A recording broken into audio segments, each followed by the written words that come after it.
Shane, I will agree with Kelly that I was waiting at various times expecting you to ask or open it for comment. So if either way you do it is fine. It's just that if you aren't going to do it on each item, if you would let us know, and then we can all do our itemized comments at the very beginning of the meeting, it would be helpful. I also very much like the idea of having public meetings at whatever time you guys want. It doesn't matter to me. But to get information from staff, to hear your questions ahead of time, maybe for us to be able to give you our input, our thoughts and ideas on things you're discussing prior to you actually making a decision. When we say something at a council meeting, it doesn't do any good really, because you guys have already had to do your research. You've already had your discussion with staff and one thing and another, so there's really no opportunity for citizens to put in their 2 cents worth. So thank you.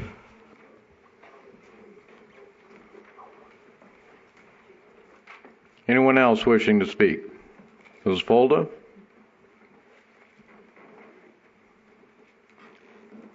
Tracy Folda. I just want to say I'm very honored to serve Boulder City, and it's not something that I take lightly at all, and that I will be doing my homework for every item that comes before me, and I'm open to come to talk to me, and I hope that I look forward to the time to spend on finishing up Kieran McManus's term. Thank you.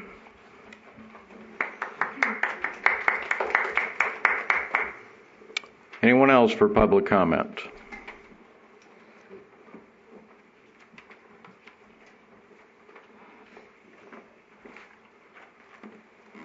Milo Hurst. A lot of this was about historical earlier, and being somebody that has bought several of the buildings and redone those buildings, I think that some buildings shouldn't be saved.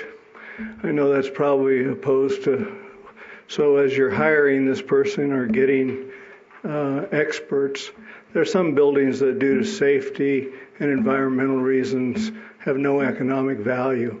And I think that if you tie the redevelopment funds with the Historical Society and have a design review, that some buildings can get torn down without, because if you don't, nobody's going to ever buy them. They're going to be such difficult buildings to ever attack. So you're going to have to look at those buildings and analyze them as a builder or potential or as an investor, not just from a Historical Society point. The secondary part is I made a few notes. When you Google Boulder City, you get all kinds of other boulders. You get Boulder, Colorado, and everything else. What we really need to push if we're marketing our area is Hoover Dam and Lake Mead. Their name recognition is Google. It just doesn't even show up on the first page. Boulder City is somewhere else. So so many of the travelers now are using that as ways of finding places to visit, finding places to stay, finding the tourism attractions that we do have. So the home of Hoover Dam is the bigger push than Boulder City. The other one that we never talked about is we have a very unusual circumstance here where we have Boulder Dam Credit Union. It should be very much involved because it's such a strong financial institute, and the ability that they have to help us to obtain what we're dreaming about here is very important. The last one is we have a very unusual circumstance that somebody set up here a long time ago with our zoning, that because you could live at each one of these, any address, you could have a resident along with your business. I think if we push that to young, new entrepreneurs, then Boulder City will be able to get new jobs, new families, those type of things. And if that's tied in with the redevelopment money and the Historical Society standards, it will help.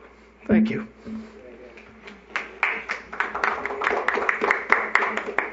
Anyone else? All right, we will then move to City Council reports. Councilman Adams? No reports at this time. Councilwoman Bridges? No reports yet.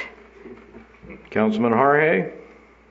Yes, I would like to offer my apology to the folks for the last council meeting. I made some comments that could be perceived as hurtful or inarticulate and inartful, and there's no excuse for it. I apologize. I hope my apology is accepted. My grandkids said I was just a grumpy grandpa, so that's no excuses. Councilwoman Folda, I know you've already made one comment, but if you would like to do so as in your new position. No comment. Thank you. I just have a couple of quick notes. The 4th of July, great time as usual here in Boulder City.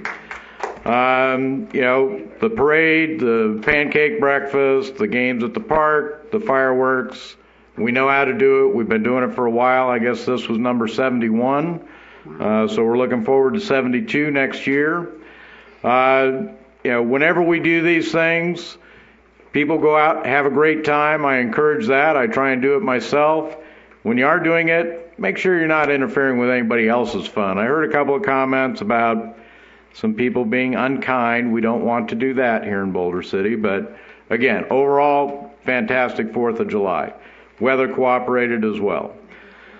The Mr. City Manager had mentioned it earlier, as has been the custom, the last City Council meeting in July will be canceled. So with that, we will see everyone in August, and the meeting is adjourned. Thank you. Wow.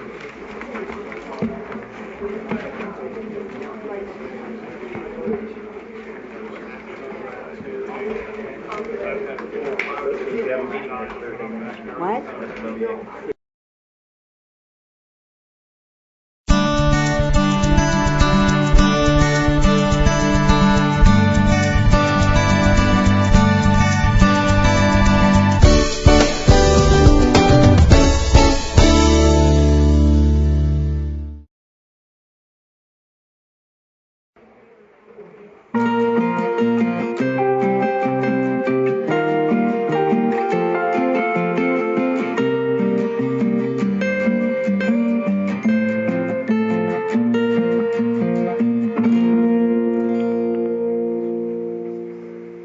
Good evening, everyone.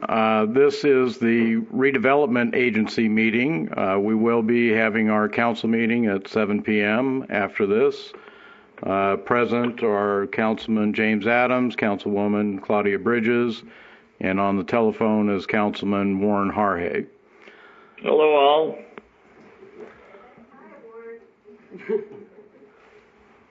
The first item is the approval of the minutes for the April 23rd, 2019 regular RDA meeting. I'll move to approve. Second. All in favor? Aye. Aye. Aye. Any opposed? All right. Item 2 for possible action. Thank you. I've neglected to include public comment. Again, we are doing 5 minutes for public comment. Is there anyone who wishes to speak on any of the items on the agenda? All right, we will then, seeing none, we'll then move to item 2 for possible action, resolution number 214, a resolution of the Redevelopment Agency of Boulder City, Nevada, authorizing redevelopment agency grant program funding for certain eligible improvement costs related to the Boulder City Company store at 525 Avenue B. And our community economic development coordinator is here. Thank you, Chairman. Thank you, Chairman and RDA board members. Good evening. Boulderite Holdings LLC, members Tara and Troy Bortoli, are proposing to invest $82,000 to remodel and launch the Boulder City Company store, along with a historic house parts room and coffee tea bar. The property, which was purchased by them in April of this year, is located at 525 Avenue B and was formerly the Antique Depot. Proposed eligible RDA property improvements include restoring the storefront to similar of the original men's stores from the 1930s, exterior paint, ADA compliance, and new LED signage. BoulderCityNevada Holdings LLC would be eligible for up to 30% reimbursement of funds and 50% of funds for the vintage sign specifically invested through the city's RDA commercial grant program. Based on eligible expenses, they could receive up to $27,458 in reimbursements. The RDA budget for this year is $180,000 for this fiscal year. To date, no money has been approved for reimbursement as the fiscal year is just started. Tara from BoulderCityNevada Holdings LLC is here if you guys should have any specific questions. Thank you. Council, any questions? No. I have a couple of general questions since we do have new members on the board. Would you know, and I understand that you're relatively new in the position, the current balance for the RDA funds? $180,000. But the overall balance that's in the redevelopment agency? Off the top of my head, I don't have that exact number. Okay. This $180,000 then, as you mentioned, we're at the beginning of the fiscal year. That amount is expected to increase as the year progresses, or is that the budget for the entire year? It's the budget for the entire year. Okay. Do you know if there will be any other funds available for if someone wanted to do sign improvements or any other costs? Additional funds to the $180,000? Currently, I'm not aware. Yes. Okay. All right. Mr. Chairman, just to help answer some of these questions, in the fiscal year 20 budget, not only was $180,000 budgeted for these types of projects, but in anticipation of the creation. You're on. Now I'm on. In anticipation of the creation of a new RDA grant program for historic preservation efforts, an additional approximately $100,000 has been earmarked for that, and the total funds in the RDA are over $1 million. And is that money reserved or otherwise encumbered at this time? That money, a portion of it has been budgeted. So there is the opportunity, if the City Council were to amend the budget in the future, to add other funding sources to the RDA. All right, thank you. Any other questions from council?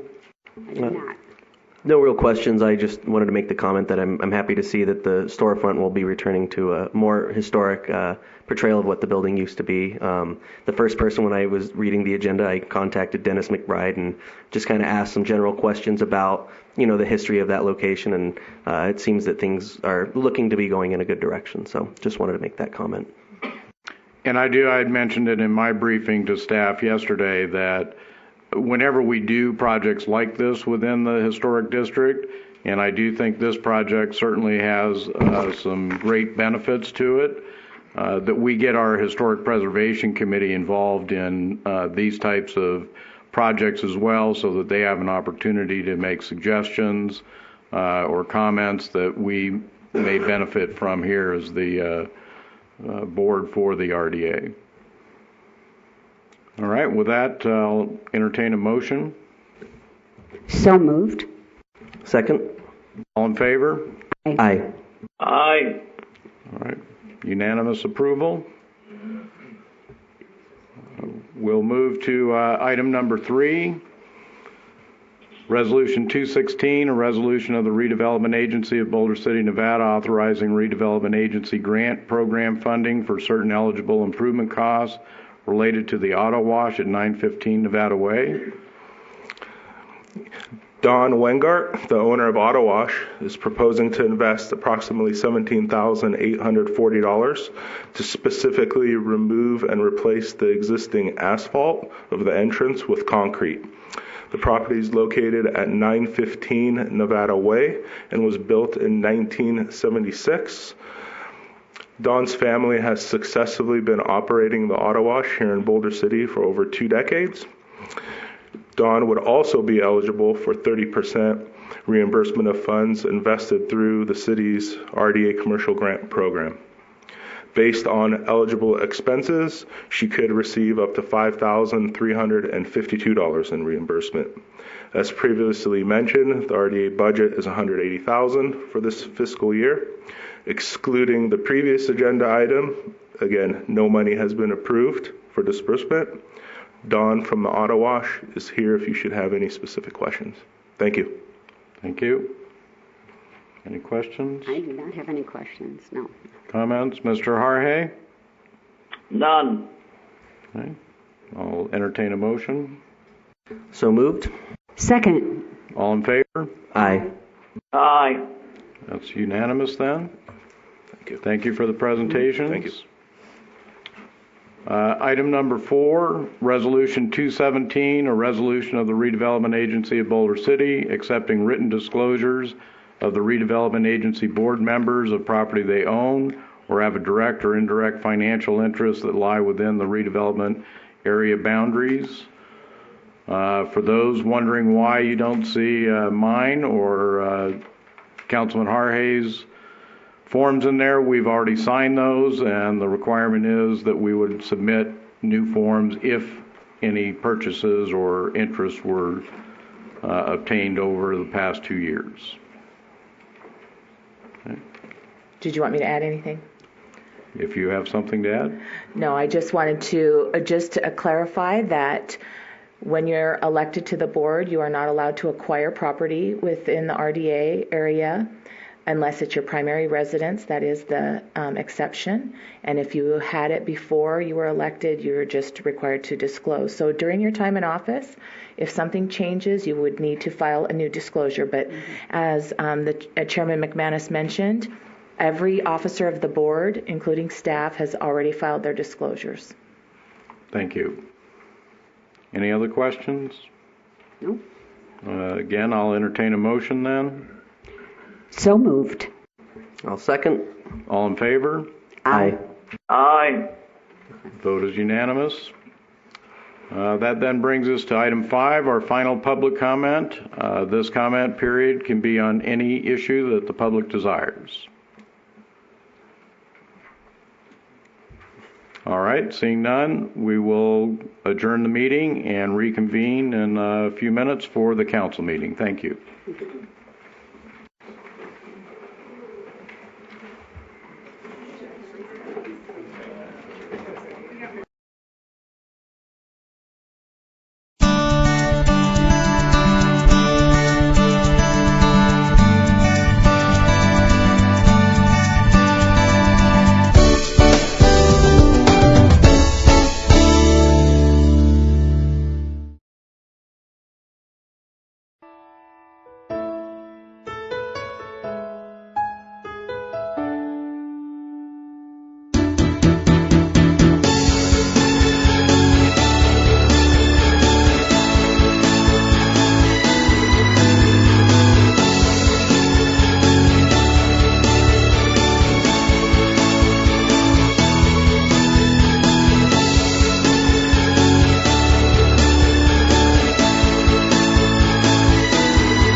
A desert adventure.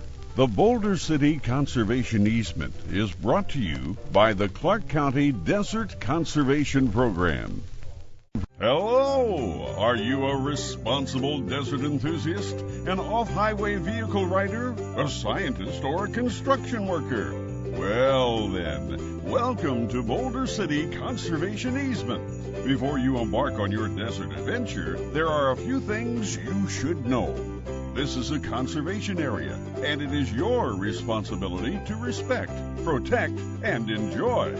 But first, let's go over the history and purpose of the area and all of the things you are going to encounter on your desert adventure.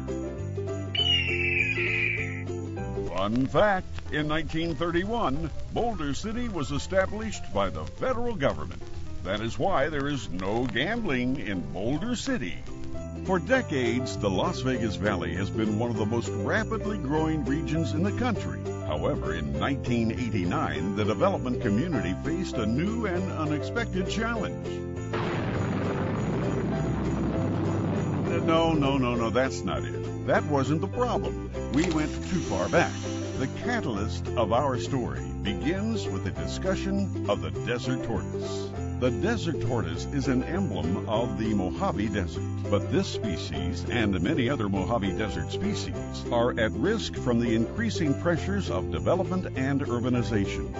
The problem: in 1989, when the desert tortoise was listed under the Endangered Species Act, the development community had to halt construction, which significantly impeded the economy.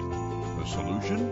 Clark County, along with several other entities, came up with a plan that would allow construction to resume in the county while also preserving habitat for the desert tortoise. Part of that plan required the establishment of the Boulder City Conservation Easement. This easement was established in 1995 to benefit the desert tortoise. You may be asking, what is an easement and why does the Boulder City Conservation Easement exist?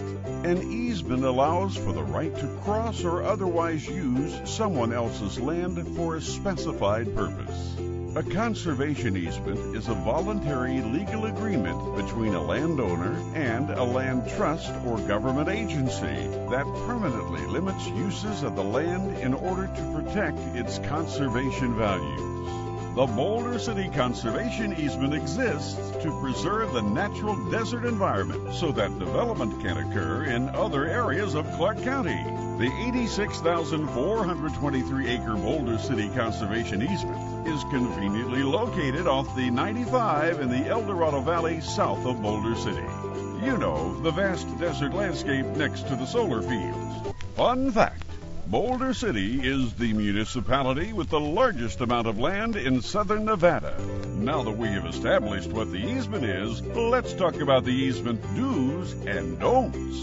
If you plan to access the easement for work on an adjacent area, including substations and solar fields, yes, we are talking to you, construction worker. Or if you are on the easement to recreate or conduct research, talking to you, desert enthusiast, OHV writer, or scientist, it's necessary that you understand the rules of the area. Everyone is responsible for following the rules before accessing the area. Let's discuss the do's and don'ts of the Boulder City Conservation Easement. Make sure you're prepared before crossing the easement. Have a map. In this vast open space, you may be tempted to traverse the land in your automobile.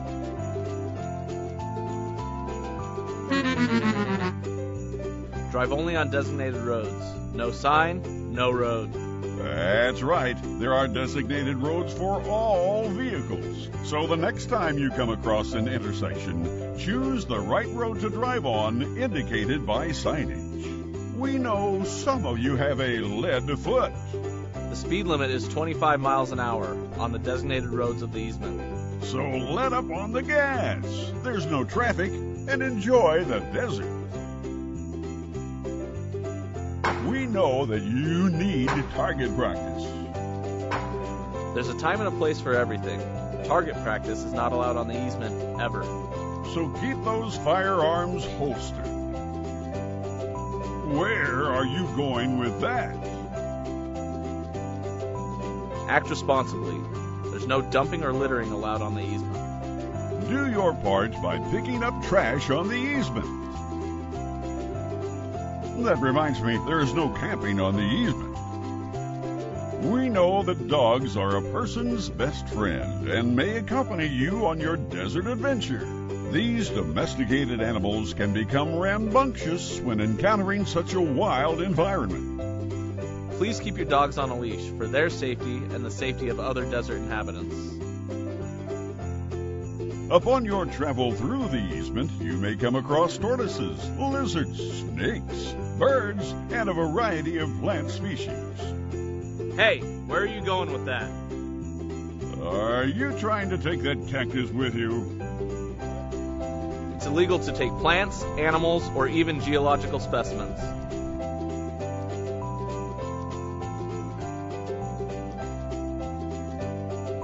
Don't release any animals onto the easement, including your pet desert tortoise. Throughout your adventure, be on the lookout for desert tortoises on the road. Tortoises may use the shade of your vehicle to keep cool. Always check under your tires for desert tortoises before moving your vehicle. Be sure to check underneath the front and back tires. Here's a quick recap of the rules. Stay on designated roads. Keep firearms holstered. No camping. No dumping. No releasing animals. Follow the 25-mile-per-hour speed limit. Keep dogs on a leash. Don't take plants or animals. Always check under vehicles for desert tortoises before moving. When visiting the Boulder City Conservation Easement, enjoy a leisurely stroll, snap photos of your adventure, observe plants, birdwatch, have a picnic, or cautiously drive through. Please remember to always walk out with everything you walk in with. By using the desert responsibly, you help ensure a bright future for all Clark County residents. Remember, respect, protect, and enjoy our desert.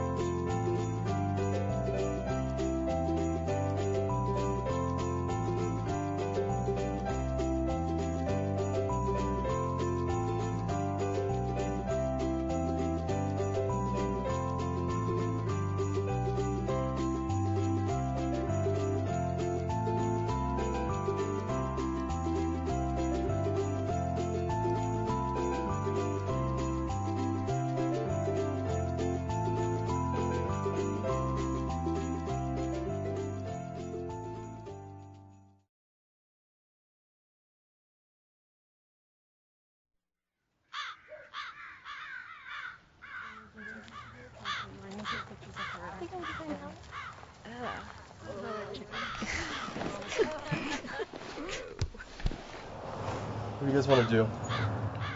I don't know. What do you want to do? I don't know. What do you want to do?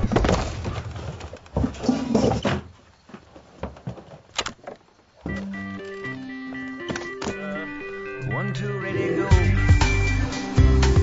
Gonna pull the stops, gonna make it go. Drop down, gag them bound, just sitting down and getting nowhere. You're living on a wing and a prayer. Gonna put them things together. You know it's now or never. The building will be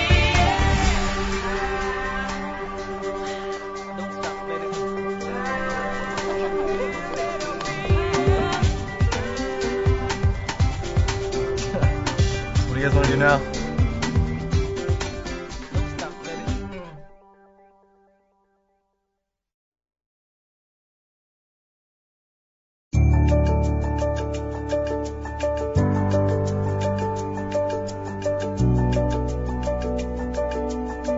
Well, sheep are hard to see. People would see bighorn sheep down by Mercury, mostly rams. Rams wander. They're hard to see, and there's probably not very many of them. We never saw evidence. A helicopter to capture various types of wildlife. They're very unpredictable. They're extremely secretive. We had some observations of mountain lions around active projects and facilities. There was a biologist attacked in the early 90s. So from a safety standpoint, we wanted to understand kind of the core range, the habitat use of mountain lions.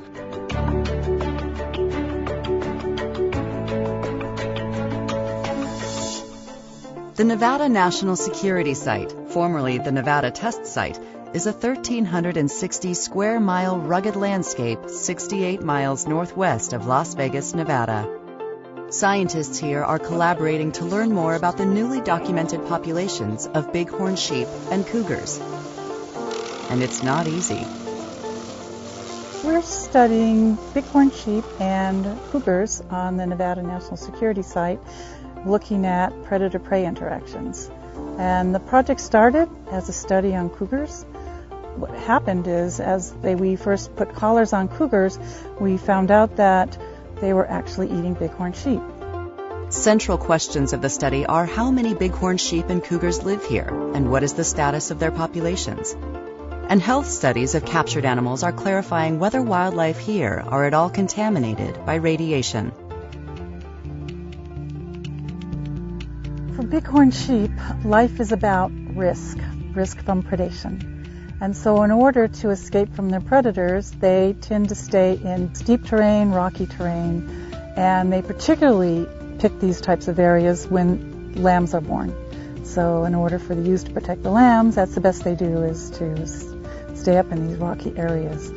And the subspecies that lives in the desert is Nelson's bighorn sheep, and they are able to exist on these desert mountain ranges.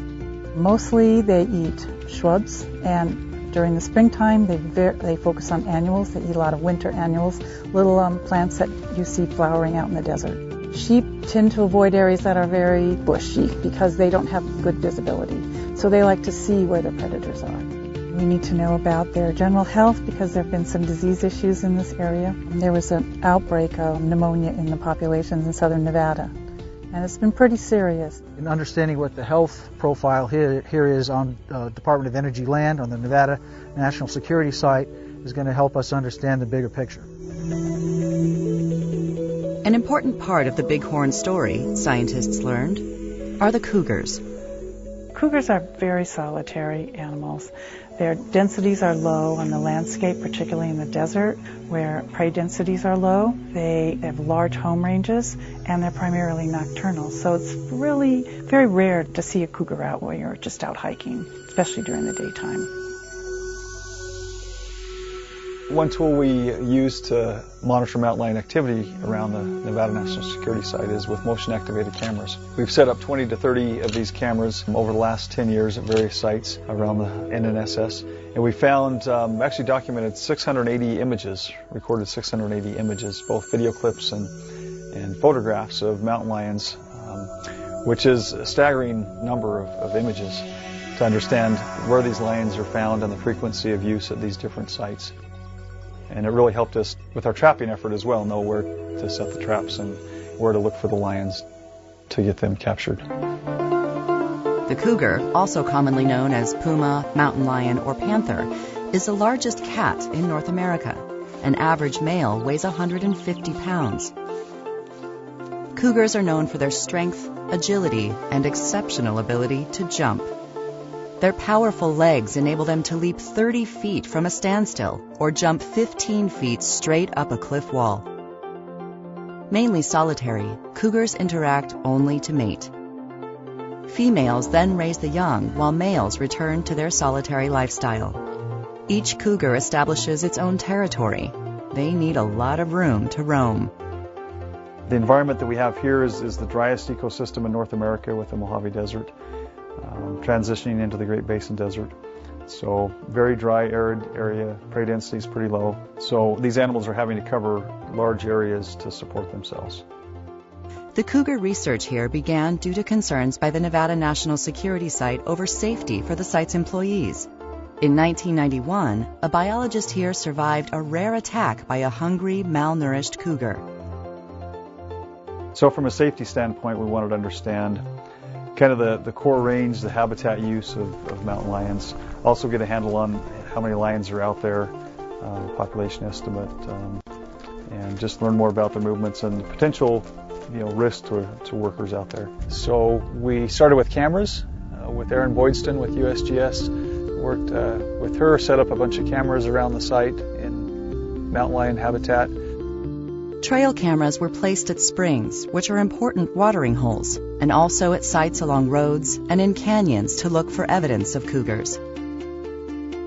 Got a lot of pictures of both young adults, male, female, so we knew we had a reproducing population of mountain lions. We had somewhat of an understanding of where the lions were. They were using roads as travel corridors. They were using areas around springs. We documented 6 individual lions within a 90 square kilometer area over a 2-month period. With the data we had from the camera traps, we knew we had a reproducing population of mountain lions on the site, so we wanted to understand their movements better, and so we took it to the next level and worked with USGS, who contracted with Brian Jansen to come and capture mountain lions for us, so that we could put the radio transmitters on them and track them with radio transmitters and really understand their movements and their habitat use and their diet as well, using the radio telemetry.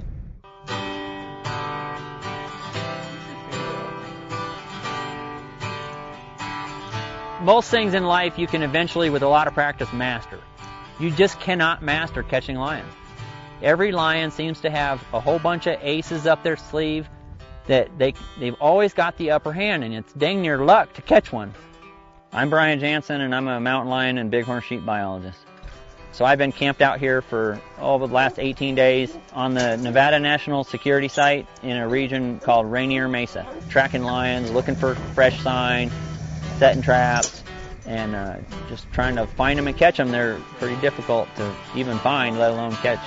There's 2 ways I capture mountain lions. I use foot snares, and I place those on trails that I know mountain lions are going to use, either from recent sign or just my estimation.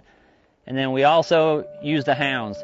So on a normal day, what we would do is check our traps in the morning, and if we don't find anything in the traps, I'll go to places where I think a lion might have gone, or places that lions frequent, and park, and then we usually walk a loop about 10 miles, me and the dogs, and I'm looking for tracks at the same time the dogs are sniffing for lion scent. Sometimes I can't see the tracks because the ground is hard, but they leave scent, and the dogs will pick up the scent. I will let the dogs scent trail the lion as far as they can, and I will follow the dogs on foot. And in the course of a day, they might lose the track 4 or 5 times, and I'll have to help them find it. And we keep going. While we're doing that, the lion is sleeping in their daybed because they're nocturnal and they walk around all night. And so we're following the scent trail of what they did the previous night. And when we get to the lion's bed, the lion's not there anymore because he heard the dogs coming and they get up and move. When we hit that spot, that scent is so fresh, the dogs blow out of there fast and usually catch the lion within a quarter to half a mile. When the dogs start putting pressure on the lion will find a place to seek refuge. They'll either climb up a tree, go down in a hole, or get out on the edge of a cliff, some place that they can protect themselves from the dogs. And then I tie the dogs up because I don't want any dog to fight with the lion, and then I dart the lion and immobilize it. I protect it from falling while it's being immobilized. Once it's immobilized, I bring it to a safe location and then take whatever the project wants. The tranquilized lions are weighed. The scientists look for injuries. They take body measurements. They look for parasites and sample for evidence of disease. They examine their teeth. They draw blood and attach an ear tag. Finally, they fit the lion with a satellite GPS tracking collar. The rest of the research begins after that. They release the animal on site and begin to follow as the satellite data pours in.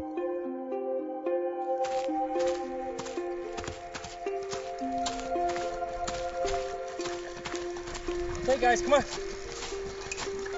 The 2 lions I just recently collared are both adult males. One was about 5 to 6 years old. One was about 3 to 4 years old. They weigh about the same, 125 and 130 pounds. The project will be able to track these lions wherever they go for the next 2 years, I believe. So one of the things we found in the past is that these lions just make tremendous movements. One lion I collared on the site went, in a matter of a week, went 70 miles to the west across Death Valley.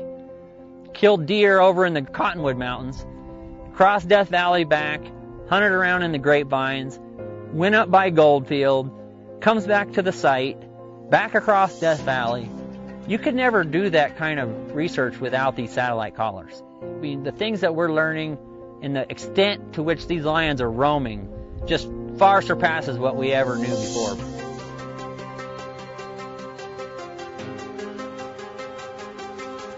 GPS collars that permit tracking are also a crucial tool for studying bighorn sheep.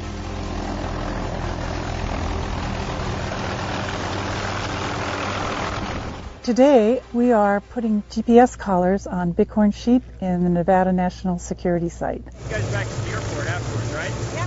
This is a new population of bighorn sheep that we just found existed a couple of years ago, and we need to have information about where the sheep are, how many there are, possibly their movement patterns.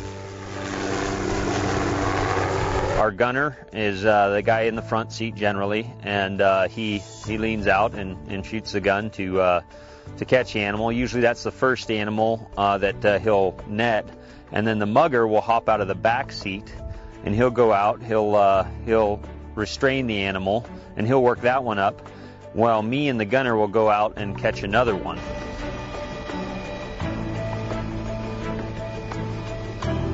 Flying a helicopter, especially a small single-engine helicopter in 30-mile-an-hour winds, can be challenging at times, especially when you're working in steep terrain and you're trying to get an animal to go to a certain spot where you can safely make a capture on it, and your crew can get out and work it up where it needs to be too.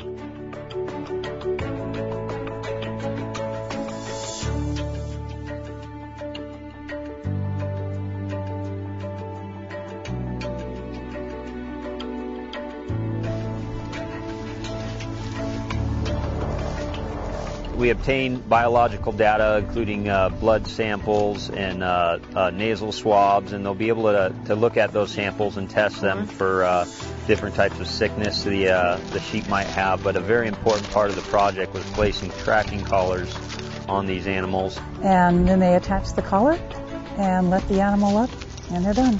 And it's pretty fast.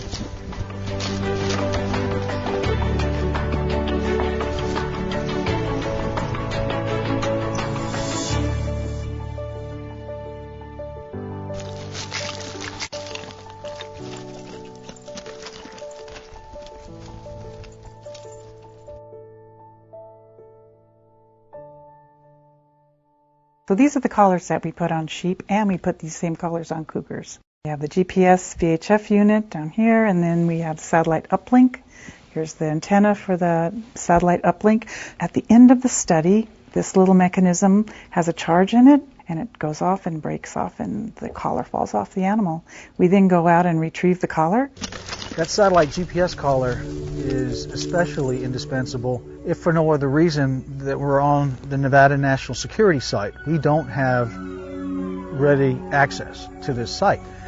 And what that collar is going to do, it's going to uplink with satellites. It's going to enable us to have real-time or near real-time positional data over seasons, over years. And that's going to give us very valuable movement information. So we look at differences in habitat use throughout the day.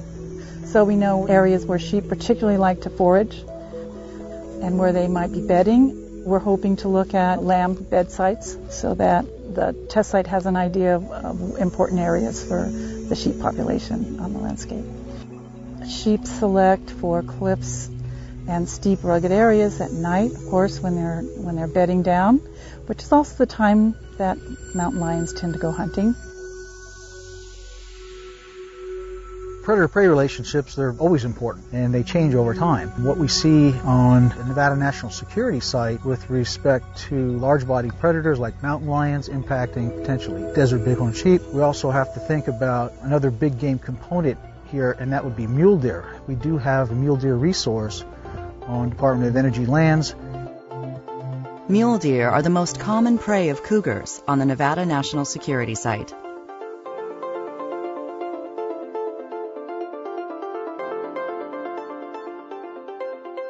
Tracking the collared cougars has clarified which animals they prey on and how widely they roam.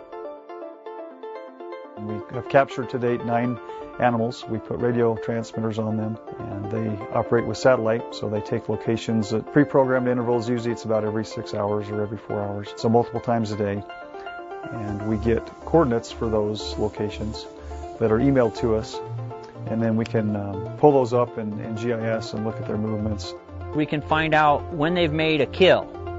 What happens is lions seem to never stop moving. They're really quite amazing. They're always moving around, and normally the points that are 4 hours apart, the GPS locations 4 hours apart, they might be a mile apart from each other.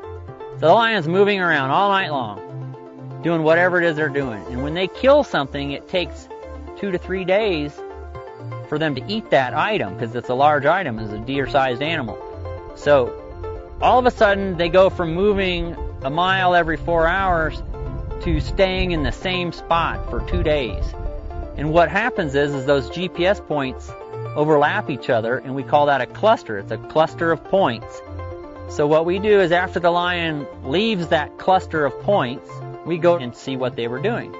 And ordinarily, the only thing that's there is a dead animal. And so we're finding anything from gray foxes up to deer-sized animals by doing that.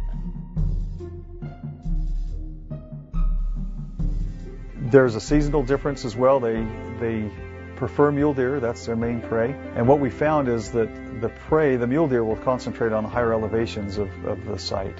Rainier Mesa, Paiute Mesa, where there's a lot of forested cover, as well as sagebrush meadows, and that's perfect habitat for the mule deer. And so the lions will congregate around that summer range, which is concentrated.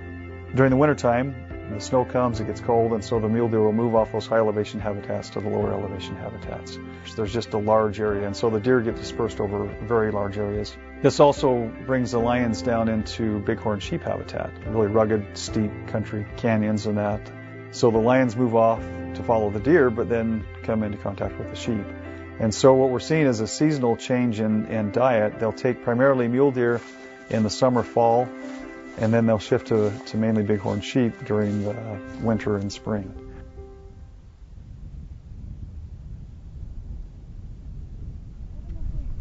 But what we think is going to happen here, potentially anyway, is that we'll see a little nucleus of sheep maybe expand into what could be considered a viable little population on Department of Energy land.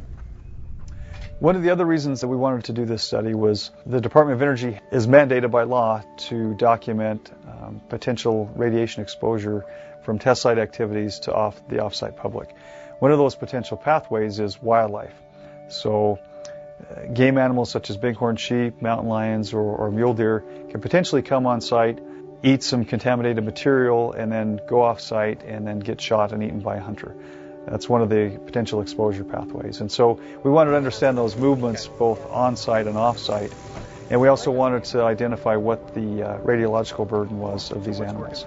All of the sampling that has been done over the years has found really that from the residual radiation, we're not seeing really any effects. And we actually go out and study the plants and animals that are using some of those contaminated areas. All of that information is put into our annual site-wide environmental report that explains the radiation doses and stuff. And again, like I say, we're not seeing levels that are harmful to the animals or people that would be eating those animals.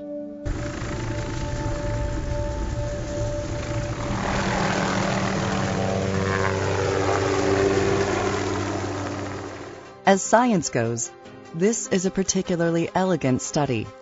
An impressive array of tools, skills, and expertise have led to insightful results on the health and life habits of wildlife here. This work is part of the Nevada National Security Site obligation to monitor and protect the local ecosystem. I just like sheep. They're spectacular. I just love working on sheep. I mean, if you're out and you watch them, they're just amazing.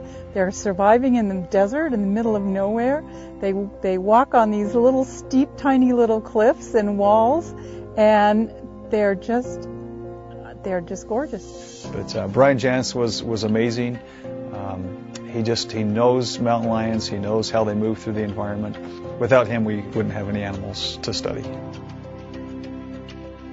They have a difficult life. If you think about it, these lions are walking around 5 to 10 miles every night looking for something to kill with their teeth and their front legs. Once they hit 10 years old, they're their teeth are pretty well wore out. They don't usually live a lot longer than that.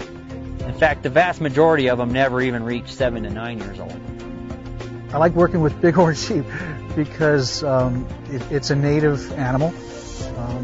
It historically occurred throughout the state. There are so many questions about bighorn that it takes science, good researchers doing good work to answer these questions. It's a team effort to obtain the correct data so they can make the correct decisions on how to manage those animals so that we can maintain the resource. It is a special feeling, I suppose, knowing that you're doing good stuff. It's a good feeling. It feels like you did work that really counts for something. Tomorrow I'm going to pull up some of my gear, cameras, trail transmitters, some traps, and then I'm going to pick up camp and head home. Let's go. Vamos.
Tones drop, going from doing something very calm and relaxed to rushing into a fire when everybody else is coming out is a very unique thing, and it's very rewarding when you can make a difference, when you can hold somebody's hand when they're in their time of need, when you can give that comfort, when you can make a difference. It truly is the most rewarding career that I know of. Boulder City Fire Department utilizes reserve firefighters to supplement their staffing. Annually, we conduct a proficiency school, which is a process that we do to test our incoming cadets.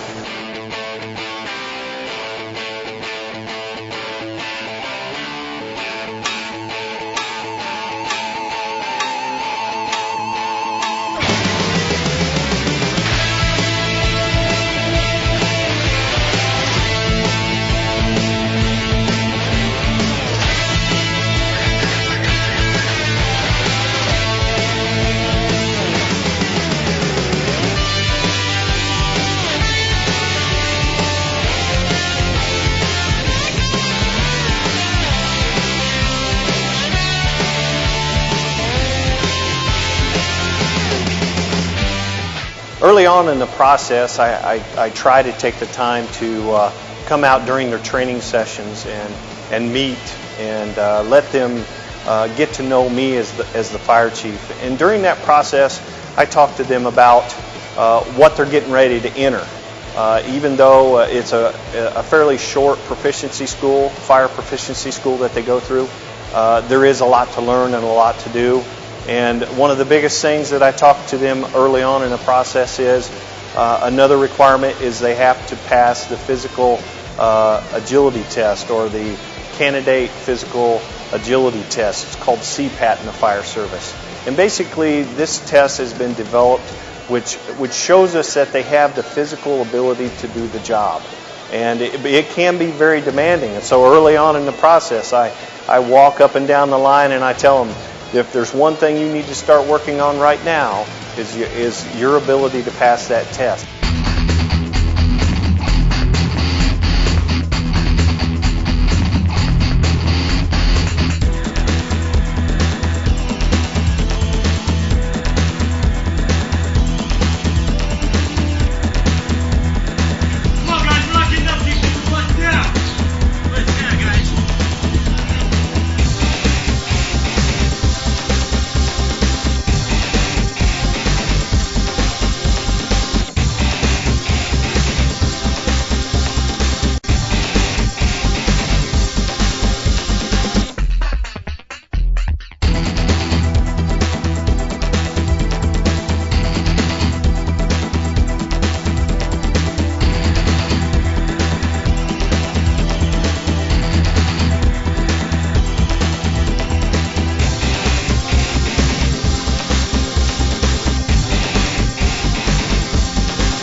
Congratulations to all of you. It was a lot of hard work. I saw all of you working very hard. You participated in many things. Thank you for your support of the fire department, and thank you for your commitment to this program. It's another step in a journey that I hope will take you a long time in your fire service career. I've had a great time so far in mine, and I just want to say thank you for your commitment and congratulations.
Sometimes I feel a weight of the past break in my mind. I know it's gone for good, makes me want to cry. Is this all we get to keep as the years go strolling by?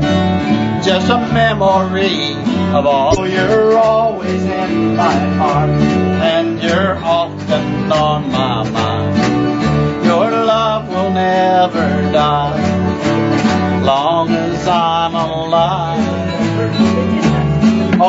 it seems so sad to me that we never said goodbye. I guess it never hurts to hurt sometimes. You try to hold on to the moment, but time won't let you stay. For every step you take, you lose something along the way. Is this all we get to keep as the years go strolling by? Just a memory of all the days gone by. Oh, you're always in my heart, and you're often on my mind. Your love will never die, as long as I'm alive. Oh, it seems so sad to me that we never said goodbye. I guess it never hurts to hurt sometimes. Oh, I guess it never hurts to hurt sometimes. Cowboy Chuck from Boulder City. Yeah, well, I didn't even see the end. Here we go. Heartache's my number. Heartache number one was I never knew that I'd hurt this baby. And heartache number two was you come back again. You came back, but never meant to stay. I've got heartaches by the number, trouble by the score. Every day you leave, each day I love you. Yes, I've got heartaches by the number. I love when I can't win. But the day that I stop counting, that's the day my world will end. Heartache number three was when you called me and said that you were back to stay. With hopeful heart I waited for your knock on the door. I waited, but you have lost your way. Now I've got heartaches by the number, trouble by the score. Every day you love me less, each day I'll love you more. Yes, I've got heartaches by the number, a love that I can't win. But the day that I stop counting, that's the day my world will end. That's a good one. You ready? You can see.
Oh, would you look at what came down the road today?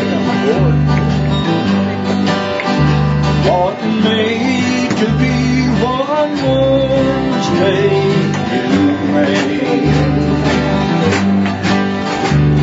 A bridge to burn to get to someone new.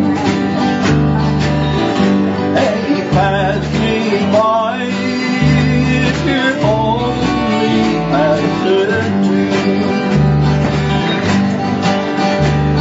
You sure look like a traveling kind to me. Don't stop if this ain't where you want to be. Now I don't know what you think you're running to. Hey, pass me by if you're only passing through. I know it's gonna be your stepping stone among the other hearts that you walked on. Lord, help me if I fall in love with you. Hey, pass me by if you're only passing through. Hey, pass me by if you're only passing through.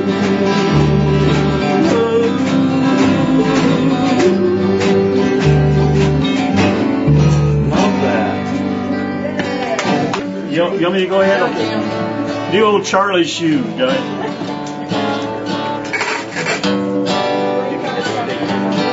I'd like to be in Charlie's shoes. That's what I always say. 'Cause he had you and everything. I'd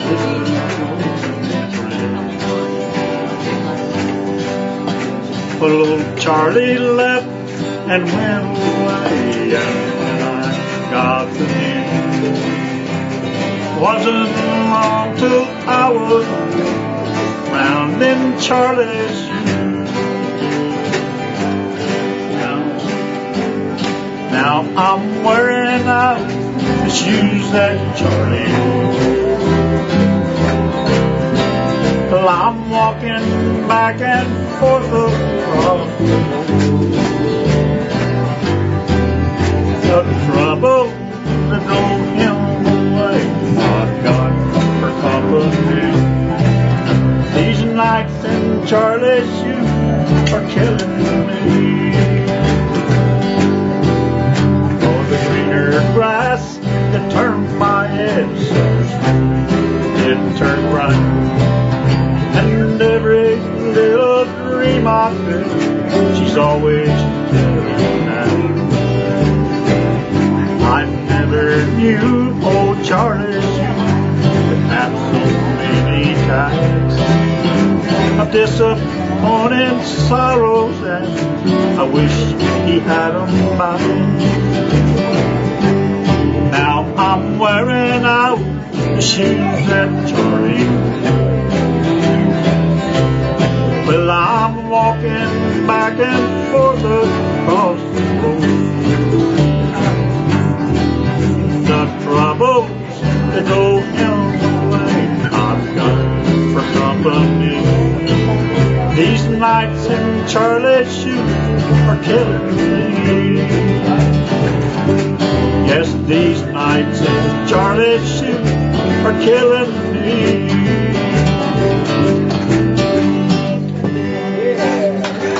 C, Charlie.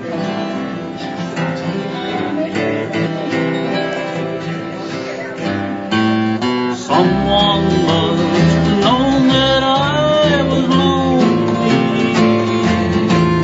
That's why I sent you from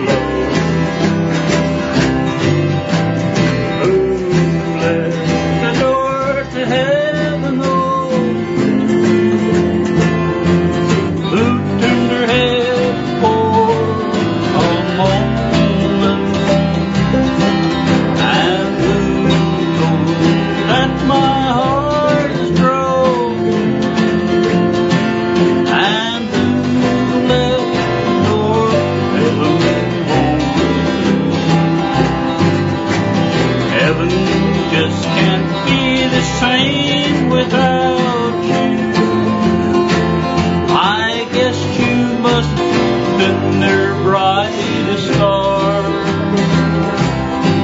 And tonight I know the angels all miss you, but they know just exactly where you are. Who left the door to heaven open? Who turned their head for a moment? And who told you that my heart is breaking? And who left the door to heaven open? Yes, who left the door to heaven open? Very good. So I get candy kisses. Candy kisses. Wrapped in paper. Means more to you than any of mine. Candy kisses. Wrapped in paper. You'd rather have them in your mind. You don't when you whisper those sweet love words in my ear. Candy kisses. Wrapped in paper, made more to you.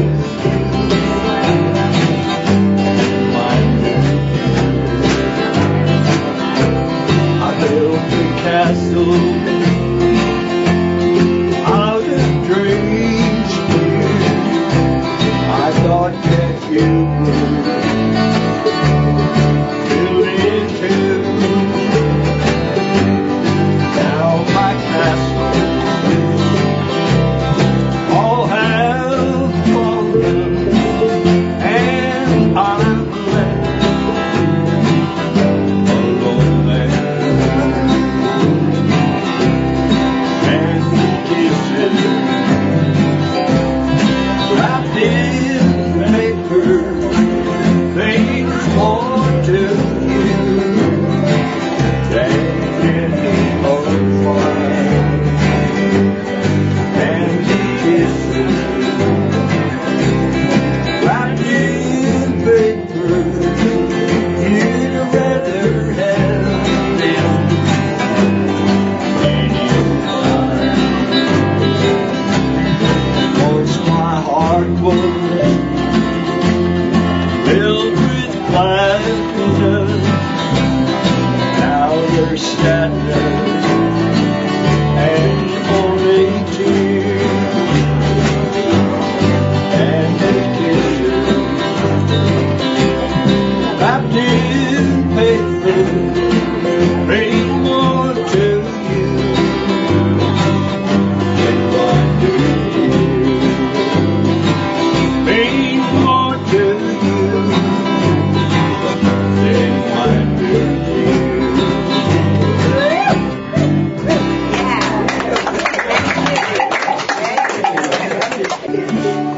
D chord, D.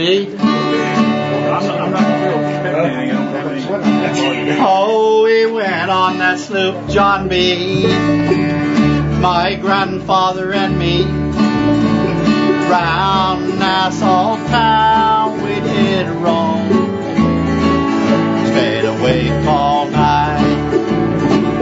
Got into a fight. Oh, I feel so break up. I just wanna go home. Everybody. So hoist up the John B. sail. See how the mainsail sits. Call for the captain ashore. Let me go home. Let me go home. Let me go home. Please let me go home. home.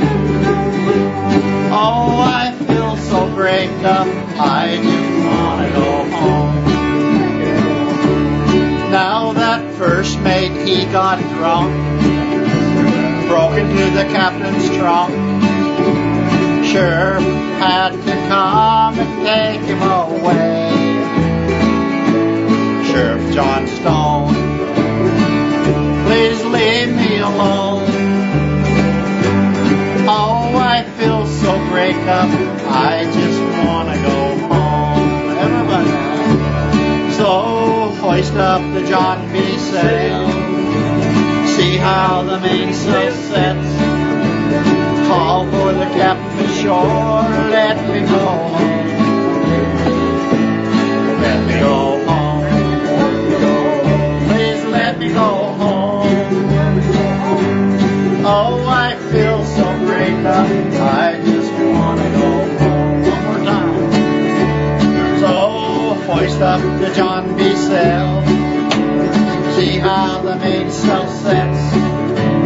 Call for the captain ashore, let me go home. Let me go home. Please let me go home. Oh, I feel so break up, I just wanna go home. Oh, I feel so break up, I just wanna go home. Thank you much. You mean do it? Okay. With it? Okay. Good indeed, guys. I'm thinking tonight of my blue eyes. Well, I'm thinking tonight of my blue eyes, who is sailing for the sea. Yeah, I'm thinking tonight of her own, and I wonder if she thinks of me. 'Twould have been better for us both had we in this wide world never met. For the pleasure we both seen together, I'm sure love I'll forget. Oh, you told me once, dear, that you love me. You said that we never would part, but a link in the chain has been broken, leaving me with a sad, aching heart. Oh, I'm thinking tonight of my blue eyes, who is sailing for the open sea. Yeah, I'm thinking tonight of her home, and I wonder if she thinks of me. When the cold grave shall enclose me, will you come near and shed just one tear? Will you say to the strangers all around, a poor heart you have lies here? Oh, I'm thinking tonight of my blue eyes, who is sailing for the open sea. Yeah, I'm thinking tonight of her own, and I wonder if she thinks of me.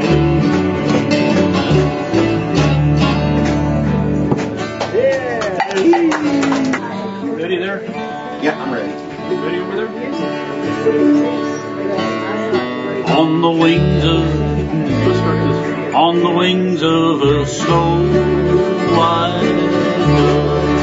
God sent his dear sweet love, a sign from above, on the wings of a dove. When troubles surround us and evils come, the body grows weak, the spirit grows numb. When heartaches beset us, He'll never forget us. God sends down His blood on the wings of a dove, on the wings of a snow white dove. God sends His dear sweet love, a sign from above, on the wings of a dove. When Noah had drifted on the flood many days, he searched for land in various ways.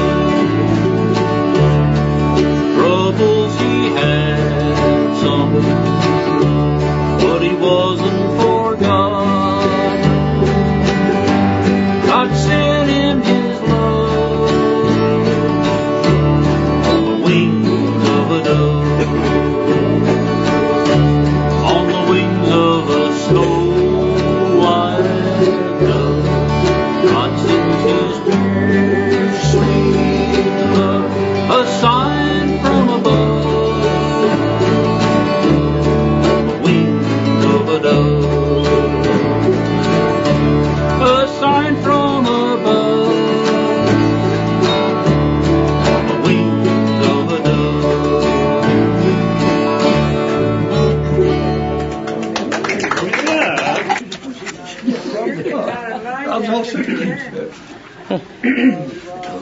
Breakout time. Breakout, a new Detroit City. Okay. You're robbing me. Bobby Bear. You done that? When I there's a talking part in that, but when I didn't have anything else to sing, that's what I sing. When I start downhill, I'll start singing. I wanna go home. I wanna go home. Oh, how I want to go home. Last night I went to sleep in Detroit City, and I dreamed about those cotton fields and home. I dreamed about my mother, dear old papa's sister and brother, and dreamed about the girl who's been waiting for so long. I wanna go home. I wanna go home. Oh, how I wanna go home.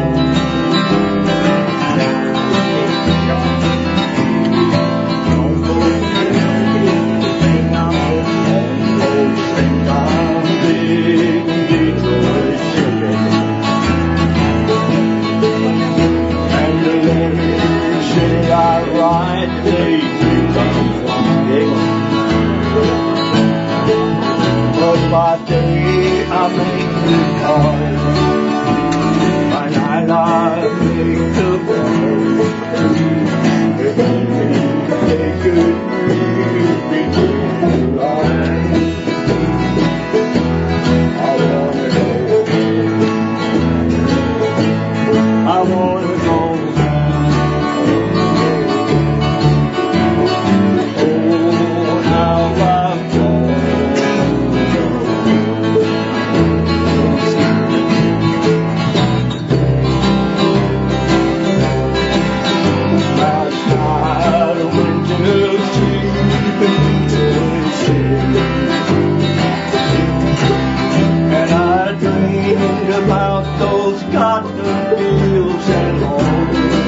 about my mother, dear Papa, sister, and brother. And I think about the girl that's been waiting for so long. I wanna go home. I wanna go home. Oh, how I wanna go. Oh, how I wanna go.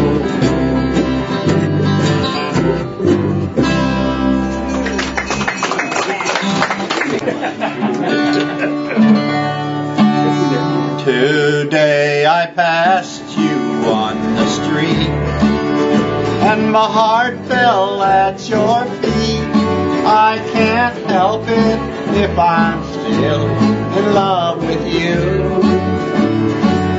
Somebody else stood by your side, and he looked so satisfied. I can't help it if I'm still in love with you. A picture from the past comes slowly stealing, and as I brushed your arm, I walked so close to you. Suddenly I got that old time feeling. I can't help it, I'm still in love with you. It's hard to know another's lips will kiss you and hold you the way I used to do. Heaven only knows how much I miss you. I can't help it if I'm still in love with you. No, I can't help it if I'm still in love with you. Thank you much. Come with you.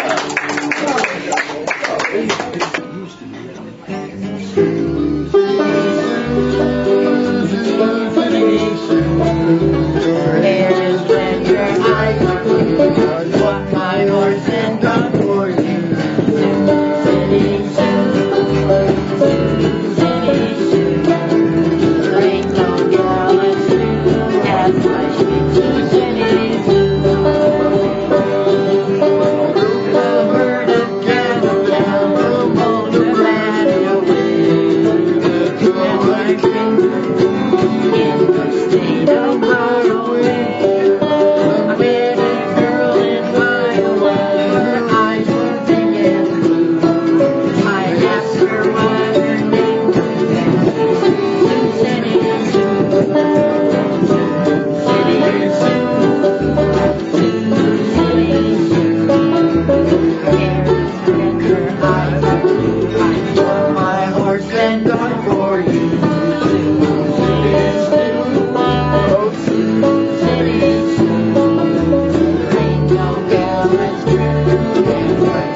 tiger up and use my own tattoo.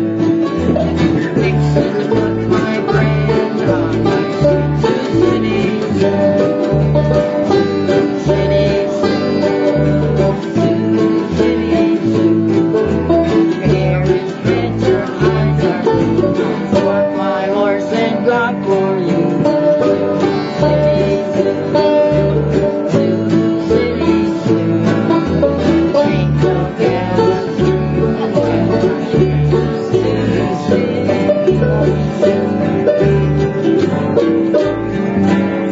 Love that song.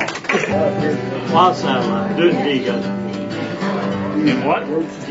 Good and D. Yeah. We're playing the G. I had my stuff covered up. This is G. Here we go. All right. You wouldn't read my letter if I. You asked me not to call. But there's something I'm wanting to tell. So I wrote it in the words of my song. I didn't know God made honky-tonk angels. I might have known that you would make a wife. You gave up the only one that ever loved, and went back to that one side of life. Oh, the glamour of the gay night lights had begun, to the places where the one take her clothes, where you wait to be anybody's place and forget the truest love ever known.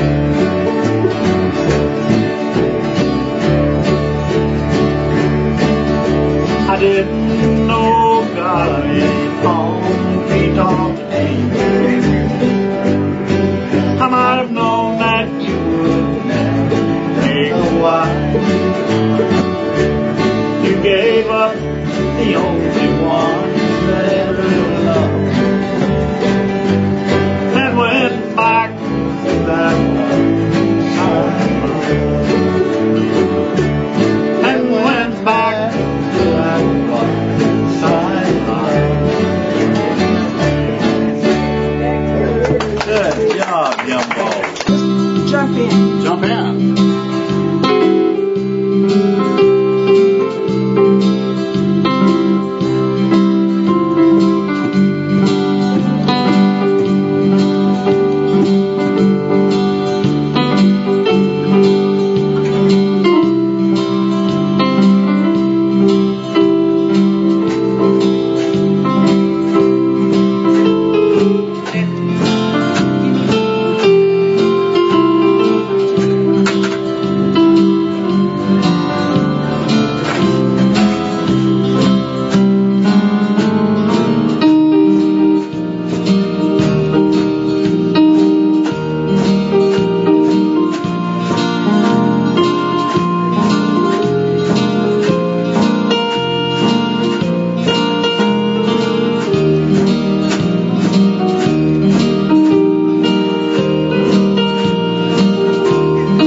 Yellow Rose of Texas and B Court? Why you in D? George. You're in D Court. Sorry, Jim. Because it goes to D next. Oh, okay. I'll go for that. You ready, Jim? I'll try not to go too fast. There's a yellow rose in Texas. I'm going there to see. No other cowboy knows her. Nobody else but me. She cried so when I left her. I nearly broke her heart. And if I ever find her, we'd never more part. She's the sweetest little flower this cowboy ever knew. Her eyes bright diamond, they sparkle like the dew. We'll talk about heroines and maids and think of Rosalie, but the yellow rose of Texas is the bells of Tennessee.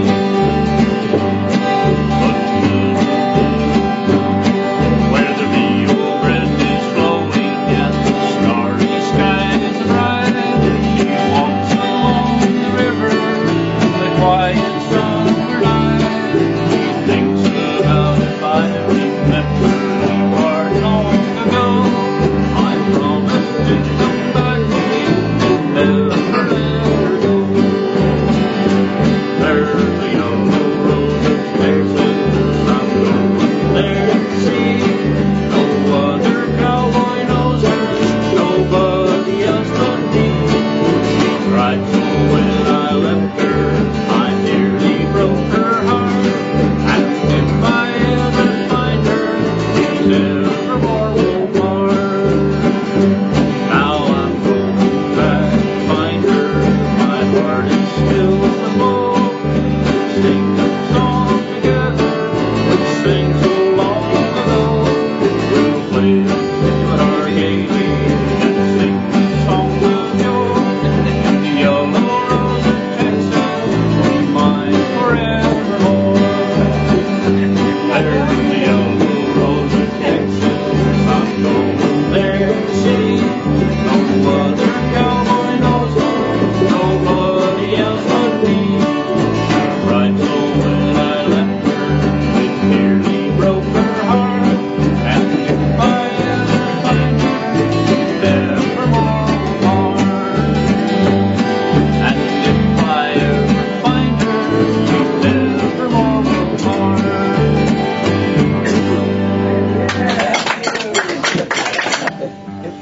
Sometimes 2:30. Sometimes For me. Step aside. That's in the key of G for you guys, but I'm not going to. G? I'm trying to G, yes. All right. Yeah. When it comes my turn. Angry words were spoken, and I left my baby in the clouds of blue. Got into my car and drove around until I spotted this saloon.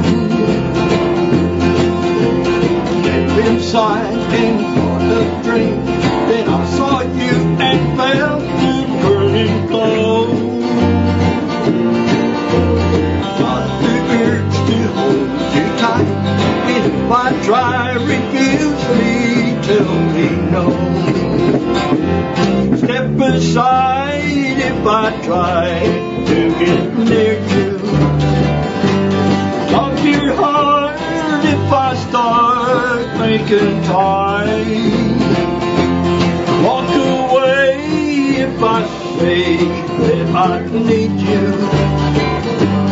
Step aside if I step out of line. Bitter is my feeling for my baby and the things she said so true. Half of me said cheat on her, but part of me said stop, don't be a fool. Don't let me get close to you, 'cause if if I do, I won't be very strong.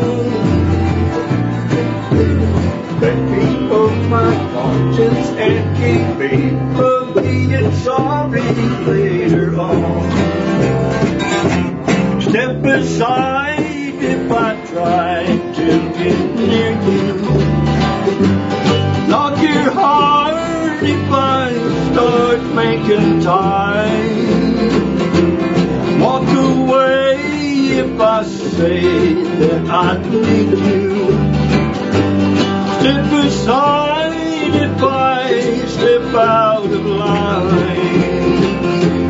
Step aside if I step out of line. Man, that was a rough day. We're going to do Lucille. Okay, if I can find the words. Okay, get right here on the other side. This is Carl. He's going to sing Lucille. Lucille. We're going to do it in A. In a bar in Toledo, across from the depot, on a bar stool she took off her lead. I thought I'd get closer, I walked on over and sit down and asked her name. When the drink finally hit her, she says I'm no quitter, I finally quit living on dreams. I'm hungry for laughter and whatever's after. I'm after whatever the other life brings. I looked in the mirror, I closely watched him. I thought how he looked out of place. He walked to the woman who sat there beside me. He had a strange look on his face. He was big as a mountain, his big hands was calloused. For a minute I thought I was dead.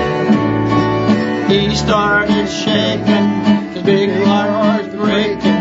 He turned to the woman and said, you picked the fine time to leave me, Lucille. There's 400 children and the crops in the field.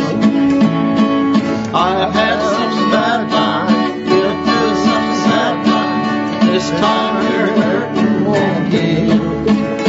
You picked a fine time to leave me, Lucille. He finally left us. I ordered more whiskey. She said, let's go have a ball. From the lights of that bar room to a rented motel room, we walked without talking at all. She was a beauty, but when she come to me, she must have thought I'd lost my mind. I couldn't hold her for the words that he told her, kept running back time after time. You picked the fine time to leave me, Lucille. 400 children and the crops in the field. I've had some bad times, lived through some sad times. This time you're hurt, won't heal. Picked a fine time to leave me, Lucille. You picked a fine time to leave me, Lucille. Thank you, Carl. Carl, and come with you. Hey, what did the guy say on his way driving on his way to Boulder City? And Do so. fish pie. You picked a fine time to leave me loose wheel.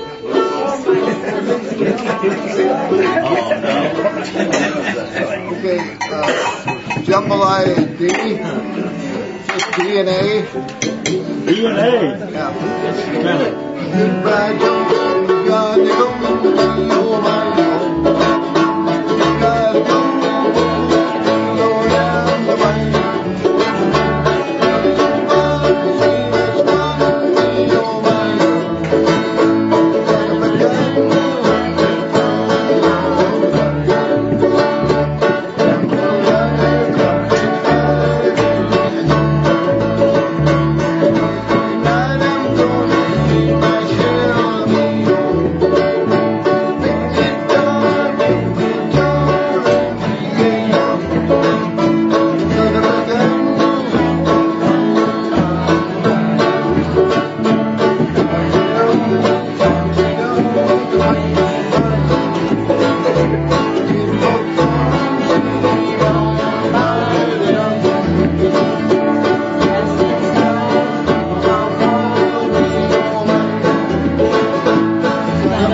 Okay, this is what we used to do on the bayou. Why you buy my heart out over you?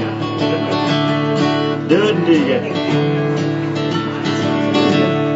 Off somewhere the music's playing soft and low,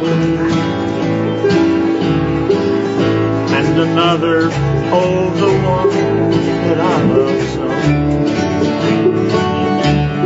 I was blind, I could not see that you meant the world like the moon and watched you go. Now I'm crying my heart out over you.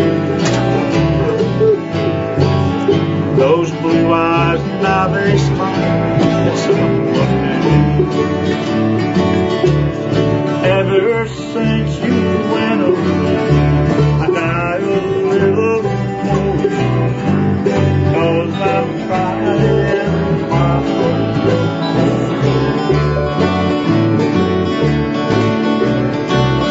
Each night I climb the stairs to my room. It seems I hear you whisper. I miss your pictures on the wall and your footsteps in the hall, while I'm crying my heart over you. Now I'm crying my heart out over you. Those blue eyes, now they smile at someone new. Ever since you went away, I die a little more, 'cause I'm crying my heart. Yes, I'm crying my heart over you.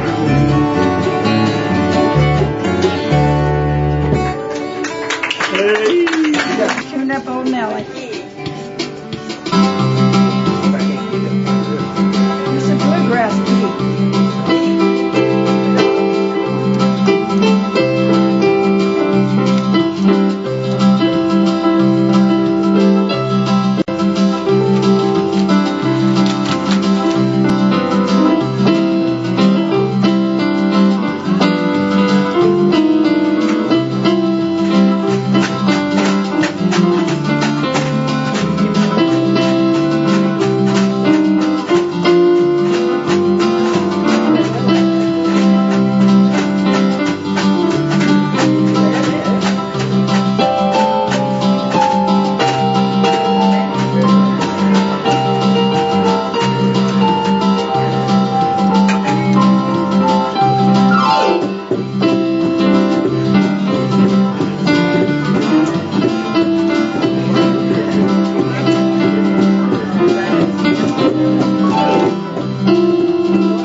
Let's go, D-Rock.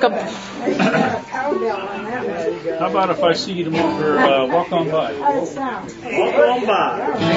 If I see you tomorrow.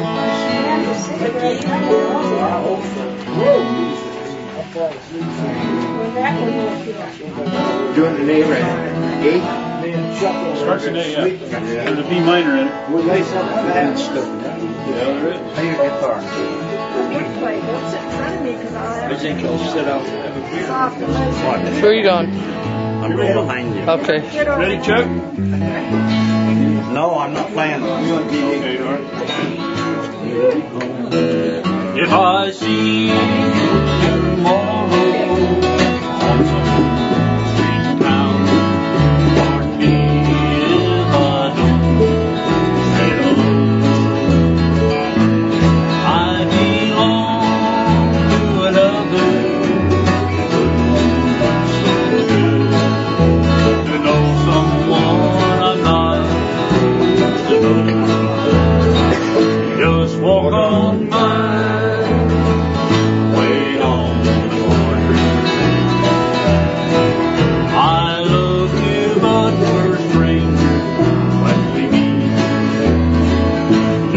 walk on by, wait on the corner. I love you, but we're strangers when we meet. In a dimly lit corner, in a place outside of town. Tonight we'll try to say goodbye again. But I know it's not over. Come tomorrow night, I can't let you go so again. Just walk on by, wait on the corner. I love you, but we're strangers when we meet. Just walk on by, wait on the corner. I love you, but we're strangers when we meet. Yes, I love you, but we're strangers when we meet.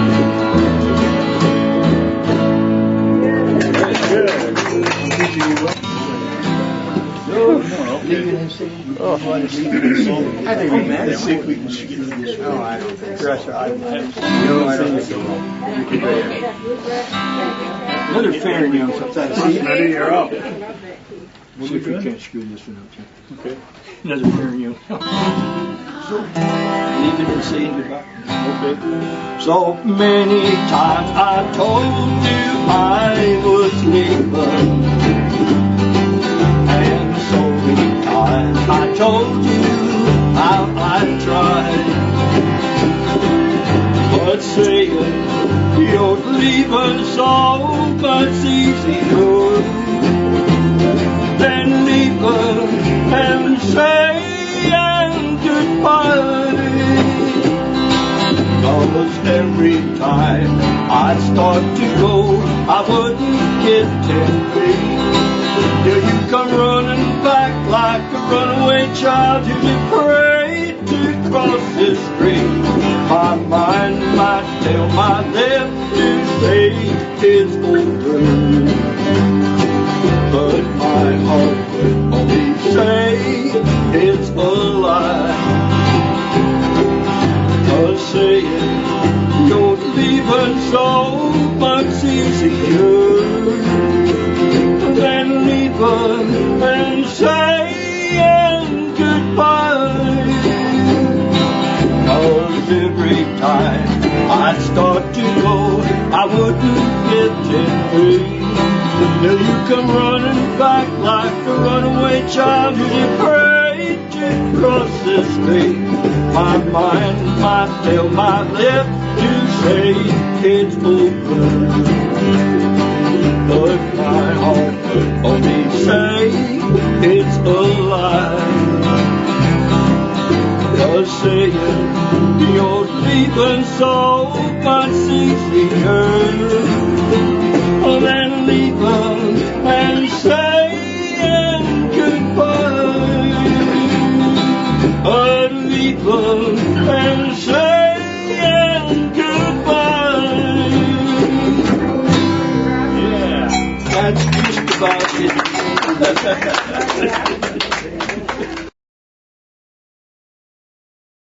Get smart about irrigation with technology that manages your landscape watering so you don't have to. From backyards to golf courses, removing unused grass has the most impact on water conservation. And the future is our youth. Las Vegas teens host a water summit to teach their peers about Southern Nevada's water challenges. See all the ways to save here on Waterways.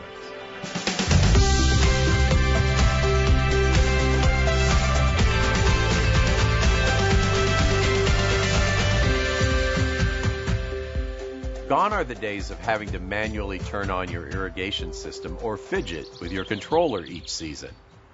If you're a fan of technology in the home, you can embrace the use of technology outdoors too. A smart irrigation controller can help manage your landscape watering schedule no matter where you are.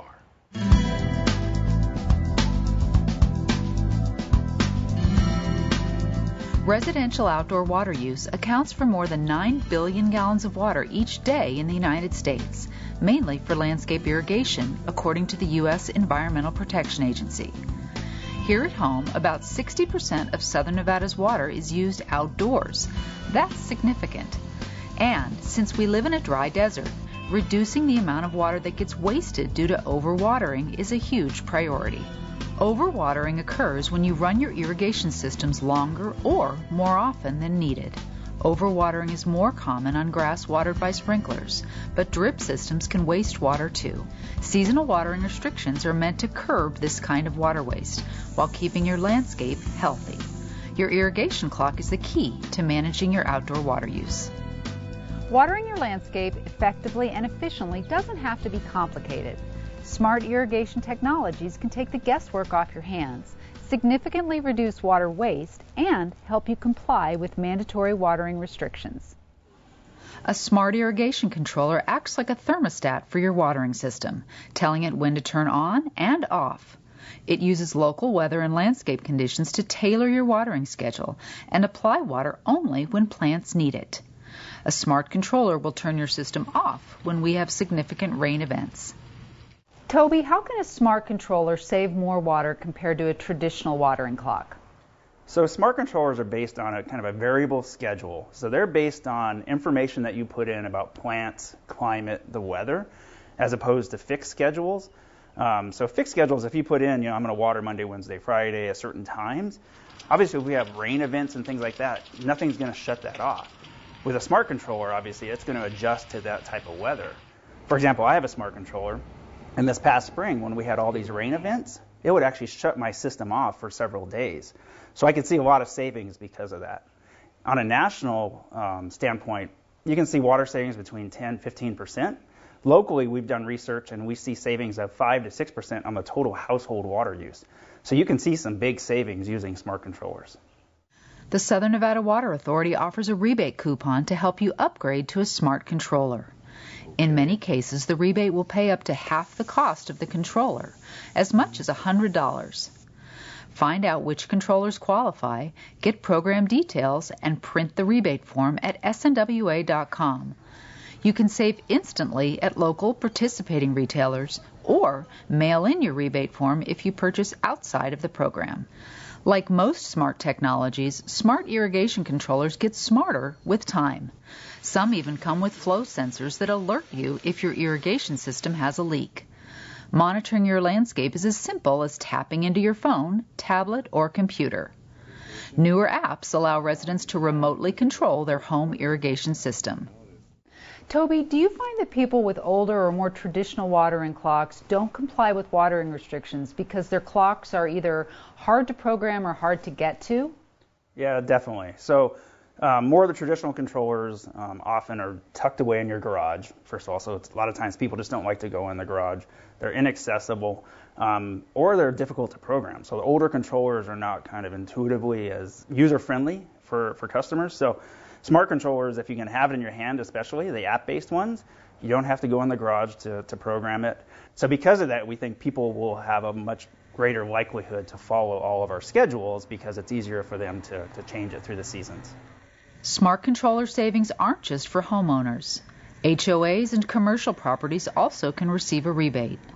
Larger properties are perfect candidates for smart technology since the controllers are capable of watering larger landscapes that often have varied plant needs in different watering zones.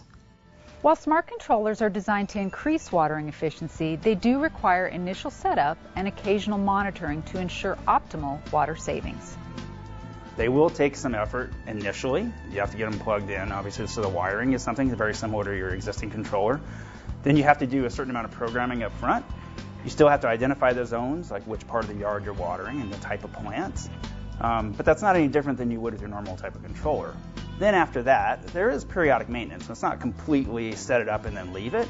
You'll periodically have to do adjustments, but much less than you would a traditional controller. If you do need help setting up a smart controller, you may want to consult an SNWA WaterSmart contractor or visit a participating retailer for assistance. Some landscapers in the WaterSmart Contractors program also accept the Smart Controller rebate coupon. Visit snwa.com to see a list of WaterSmart contractors. Whether you have sprinklers, drip irrigation, or both, it's important to know the difference between the watering systems. While the goal is to keep your landscape healthy, how much water you use and how long you run your system depends on whether you have grass watered by sprinklers or plants watered by drip. SNWA Conservation Manager Doug Bennett helps break it down.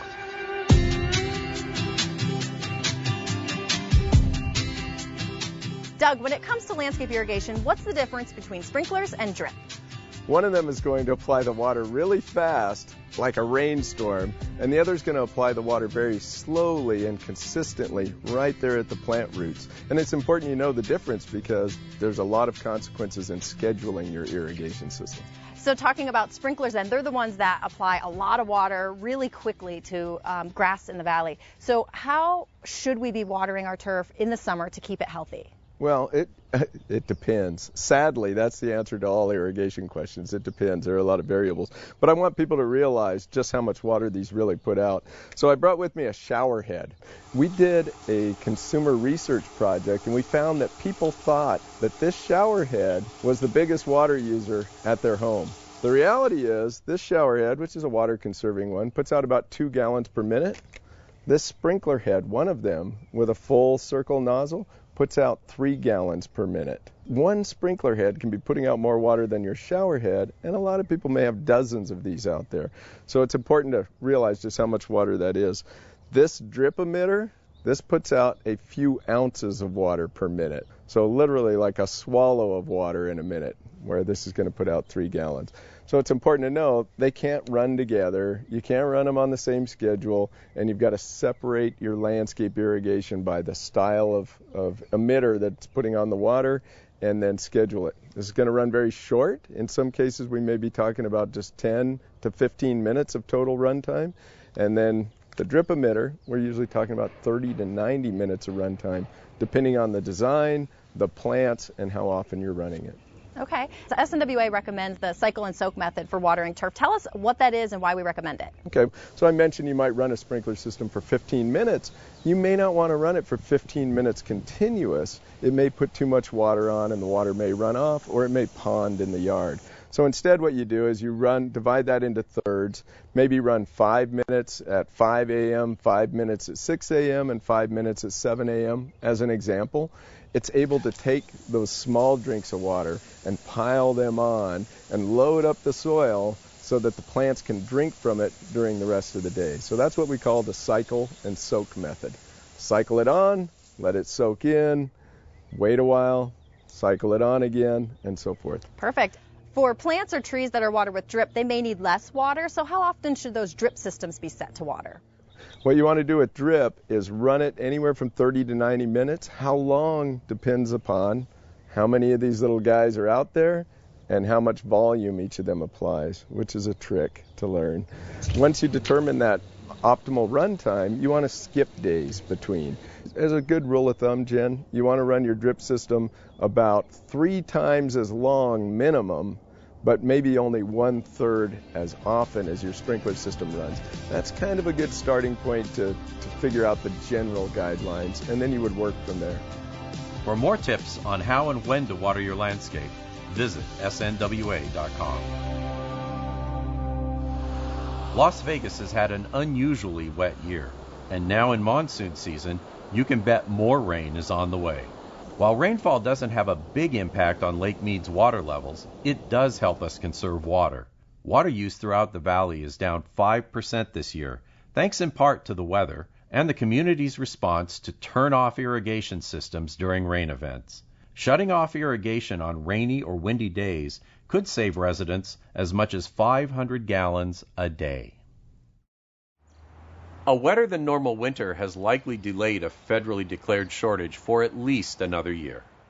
There remains a significant possibility of shortage in 2021. The Colorado River Basin experienced a heavy winter snowpack, resulting in above-average runoff during spring. Lake Mead's water level could benefit from the increase, as more water is released downstream and through Lake Powell. While we've had a good year, one good year is not enough to pull the river system out of a 19-year drought. It would take at least a few years of similar conditions to significantly raise Lake Mead water levels. Conservation remains a priority for the 7 states that share the Colorado River. After months of tough negotiations, the lower basin states signed the Drought Contingency Plan. This is an historic day for the entire Colorado River Basin. 2 countries, 9 states, 7 in the United States, 2 in Mexico, countless water districts, non-governmental organizations, tribes, those who care about recreation. Together we have all worked together to bring home these drought contingency plans. Under the plan, Nevada, Arizona, and California will make a series of voluntary water contributions to keep water in Lake Mead. The contributions are designed to slow Lake Mead's decline and reduce the potential of the lake dropping to critical operating elevations. The plan will allow the lower basin states to recover some of their voluntary contributions as Lake Mead's elevation recovers. The residents won't feel the impact because of our community's tremendous achievements in conservation. Right now we have about 60,000 acre-feet of unused water, and our maximum contribution under this plan is 10,000 acre-feet. So we'll still have a substantial amount of extra water to secure the community's future water supply with. Here in the desert, golf courses can be an easy target when we want to point a finger at wasteful water use. But many of these properties have made enormous strides to reduce their water footprint and increase water efficiency. Major turf conversions at golf courses are driving down water use. The SNWA's Water Smart Landscapes rebate chips in for extra savings.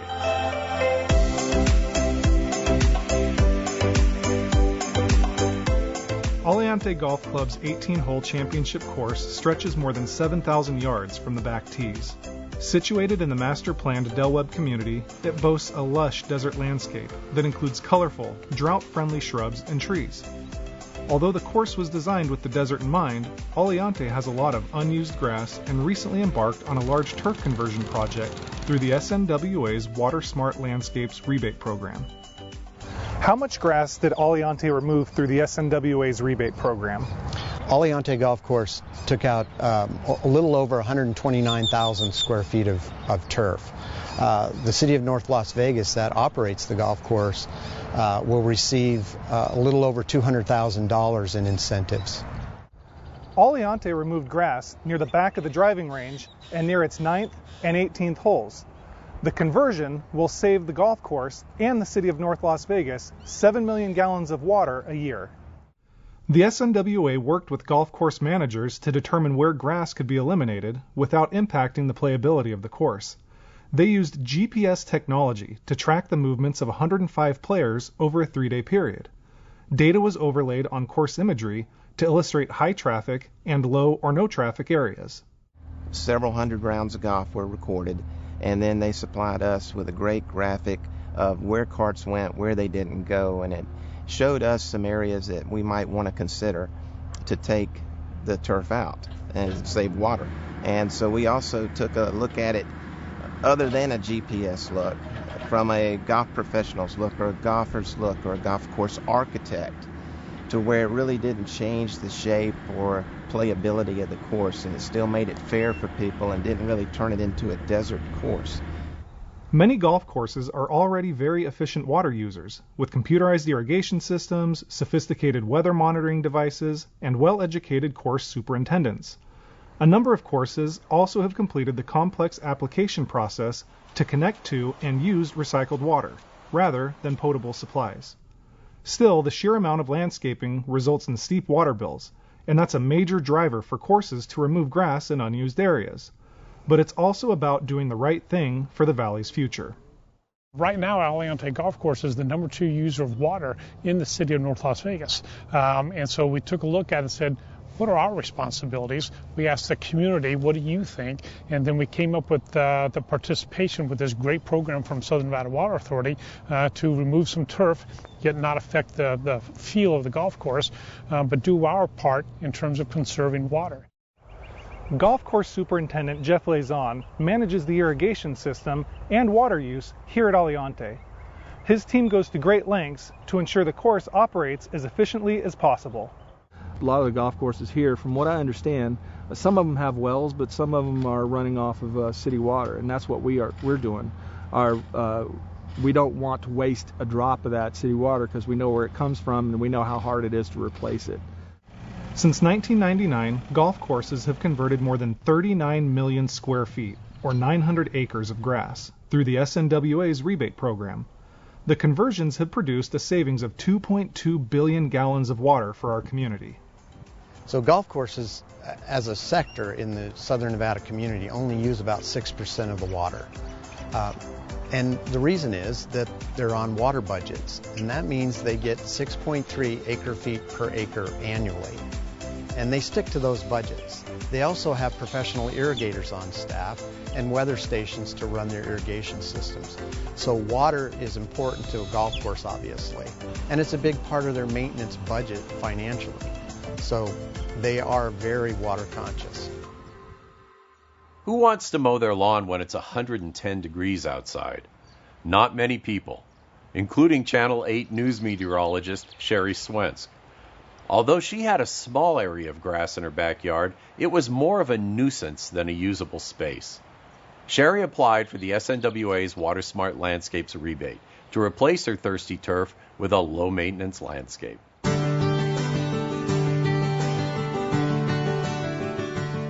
I don't want to mow it anymore. It's uneven. I just want to be able to roll my barbecue out here, have parties, have people over, and just enjoy being outdoors in this space that otherwise I don't use.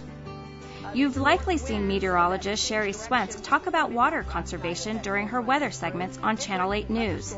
She often reminds viewers to change their watering schedule seasonally and promotes the SNWA's Water Smart Landscapes rebate program. After years of encouraging Southern Nevadans to replace their useless grass with drought-tolerant plants, Sherry finally took her own advice. Well, I've been talking for years, telling viewers how easy the program is, how rewarding it is. If you're not using your grass, how much money it costs to water, it's annoying to mow, it's a lot of work and a lot of maintenance. And I've been doing the same thing myself for years. This is my third house with green grass, and again, I'm not using it. Ready to part ways with her backyard lawn to save water and time spent on maintenance, Sherry contacted the SNWA to apply for the Water Smart Landscapes rebate. I just wanted to take advantage of the program, and when the rebate came up to $3 a square foot, I'm like, what am I doing? This grass is annoying. I'm not using this. And so I just wanted to take advantage of the program, get that great rebate check, and just turn this into an area that I will really enjoy and use. The SNWA pays homeowners and businesses $3 for every square foot of grass replaced with Water Smart Landscaping, up to the first 10,000 square feet, and $1.50 for every square foot over that. Customers must have at least 400 square feet to qualify for the Water Authority's rebate program. Sherry ripped out just under 500 square feet of grass. A Water Smart landscaper helped Sherry design a more functional, usable space. Decorative pavers and river rock replaced the grass, and tropical, drought-tolerant plants were added to complement the swimming pool. A new drip system was installed in the bordering planter to water the existing palm trees and plants more efficiently, and a splash of paint on the raised bed gave the backyard an extra pop of color.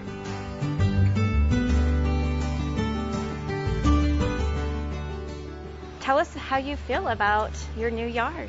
You know, Crystal, I'm so happy with the whole project, the way it turned out. It's what I wanted, which was a very usable space that feels good and open, but it's got a lot of bonuses too. The color of the plants, the texture of the different rocks, it's just more than I really envisioned. It's created a cool environment. We've also added lighting at night, which is beautiful, and it's a feel-good space that's not only, I don't miss the grass. I don't miss the grass at all. I wasn't using the grass. Since the Water Smart Landscapes rebate program started in 1999, our community has removed 189 million square feet of turf, saving 130 billion gallons of water. The SNWA encourages all homeowners and businesses to evaluate the grass they have and determine whether it serves a real purpose. If the only time you walk on your lawn is to mow it, get rid of it. Removing useless grass is a goal for our entire community. The Water Authority estimates at least 5,000 acres of non-functional turf, much of it owned by HOAs and businesses, could easily be removed. If all the grass were converted to water-smart landscaping, we would save more than 12 billion gallons of water each year. I just think that we ought to live in tune and in harmony with the area where we are, and desert landscaping makes perfect sense. It saves water. That's a precious resource. We're all seeing it disappear. And someday we're going to pay big time for that water. And so if we can give up a little now in order to save for later, why not do it? Giving up my grass, that's a really small price to pay. The SNWA's Youth Advisory Council ended its year-long learning journey with an educational water summit at the Springs Preserve. More than 400 teens from area high schools learned about local and global water issues, as well as how to conserve water while living with a drought that's been around as long as they have.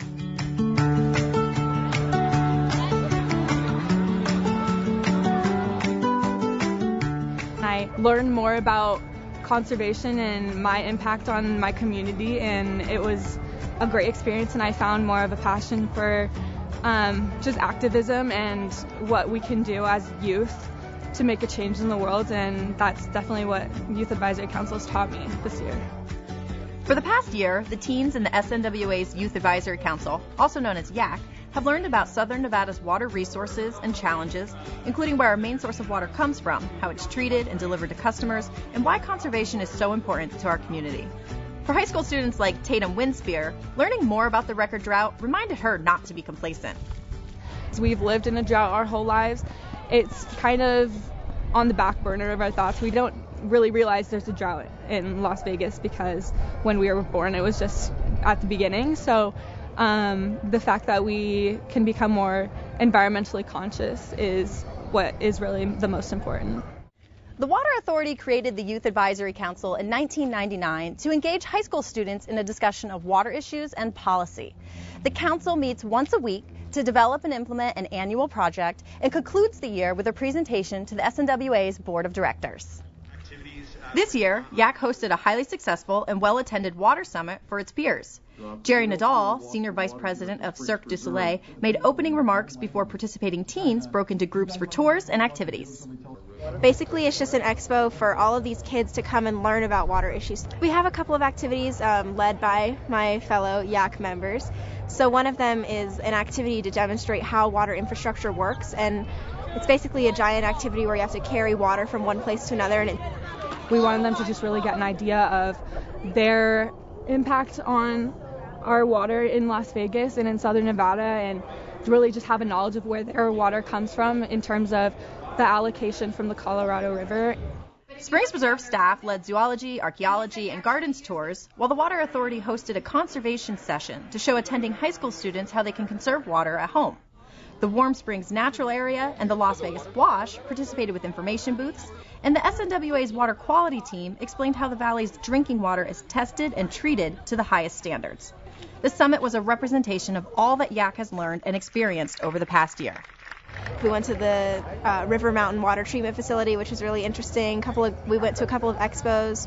One thing that I learned that I was able to share with my family and friends is that the Southern Nevada Water Authority pays you to take your grass out. And I thought that was really good because a lot of my neighbors have grass, and I don't think any of them know that you get paid to take it out. Armed with new knowledge about our drinking water and resource challenges, YAC is confident that today's youth won't take water for granted and will work towards solutions to preserve and protect Southern Nevada's future. I have a huge hope in the youth, and I think that we could have a huge impact on where our society moves, and we have a huge role to play in the changing and the improvement of our society. The Nevada legislature passed a bill to reauthorize conservation funding throughout the state. Voters originally approved the $200 million conservation bond program in 2002 to enhance cultural and natural resources.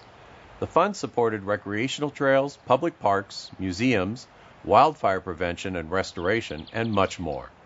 Additional funds will support new projects like water improvements, expanded amenities at the Springs Preserve, and investments in community parks, trails, and open spaces.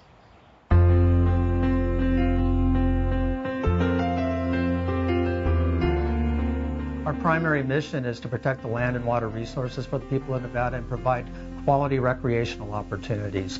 And this conservation bond program helps us to do that.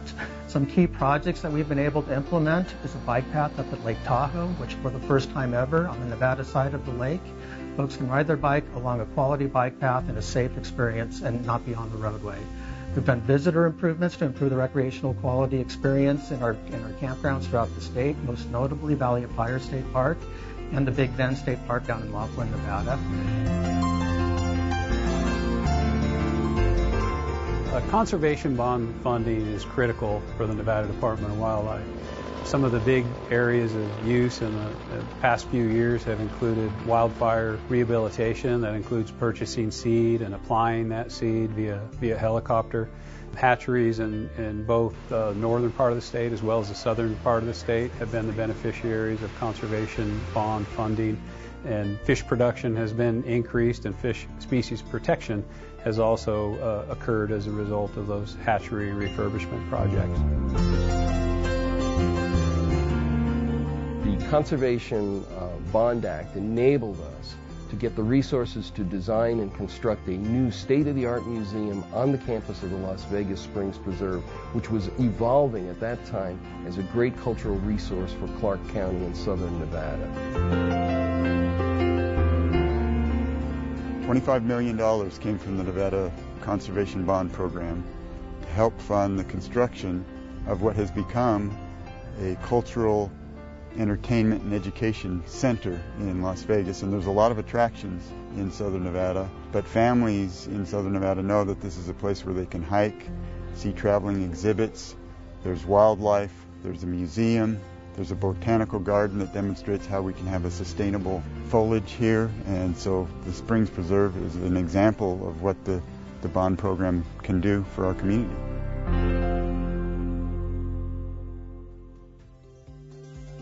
There are more ways to save, so join us next time here on Waterways. If you'd like to share your conservation efforts at home, contact us at Waterways, 1001 South Valley View Boulevard, Las Vegas, Nevada, 89153, or send us an email through our website at snwa.com. We may feature your story. For more how-to videos and tips to conserve and care for our water, connect with us on social media. Thank you for watching. We'll see you again next time, right here on Waterways.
Water use spikes in the summer. Be water smart to avoid a water waste fine. Protect your home from major water damage with new technology that alerts you when a water leak happens. And learn how SNWA treats and delivers the highest quality drinking water. See all the ways to save here on Waterways.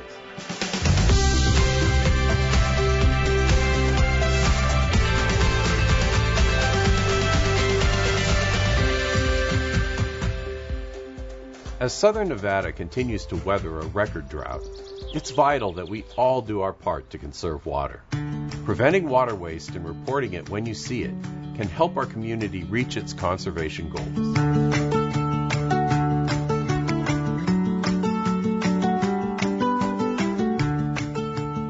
On average, Valley residents use about 60% of their water outside in a typical month. That number could be even higher in the scorching summer months. Landscape watering can lead to water waste with overwatering or irrigation issues. Reducing outdoor water use is critical to conserving water and extending our limited water supply. While watering restrictions and ordinances vary by member agencies, water waste is broadly defined as water that flows or sprays off your property.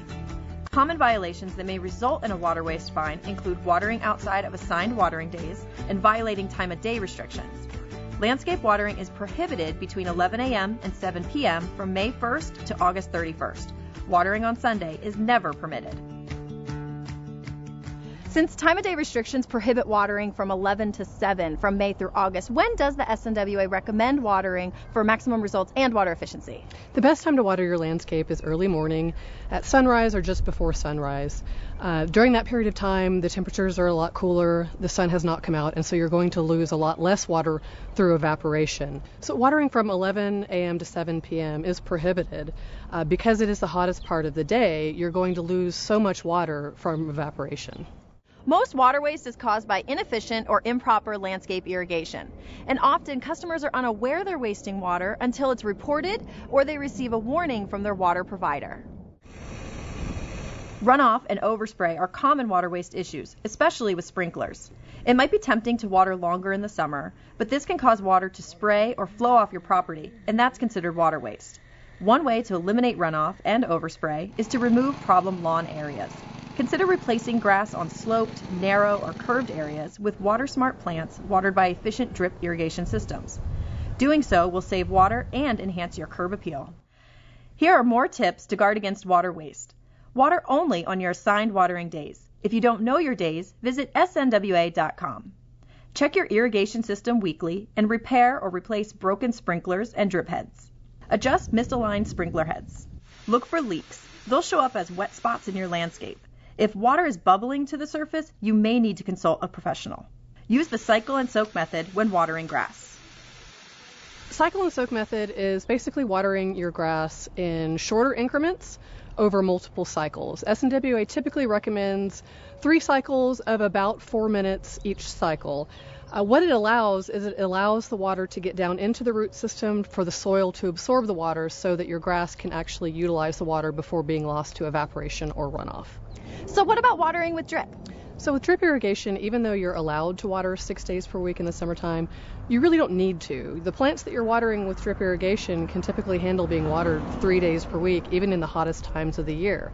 So watering more than your plants need is just really a wasteful use of water. If you see water waste, report it immediately to your water provider. Changing customers' practices, not penalizing them, is the ultimate goal, and no one is exempt from a water waste investigation. Municipal agencies investigate water waste at homes, apartments, businesses, civic buildings, and even schools operating out of compliance from local ordinances. Water waste fees for SNWA member agencies start at $40 to $80 for most residential customers and double each month if the water waste continues. Properties with larger meters pay significantly more for wasting water. These charges appear on your water bill. Be on the lookout for water waste and help our community conserve water by reporting it if you see it. For specific information on water waste enforcement or ordinances in your community, visit snwa.com or contact your water provider directly. Swimming pools are almost a necessity during Las Vegas summers, but they could waste water if they're not managed properly. Pools can lose up to 4 inches of water a week to evaporation in the summertime. Using a pool cover regularly could save homeowners about 9,500 gallons a year or more. Pool covers also conserve energy and protect swimming pools from collecting dirt and debris. The SNWA will help you purchase a pool cover with an instant rebate. Visit snwa.com for program details. The SNWA partnered with Las Vegas's hometown hockey team, the Golden Knights, to remind residents of their watering schedules.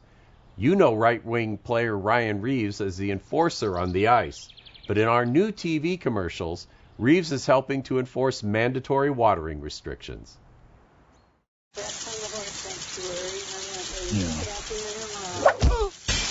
Reality check! Vegas is enforcing water waste big time. No watering on Sundays, or between 11 a.m. and 7 p.m.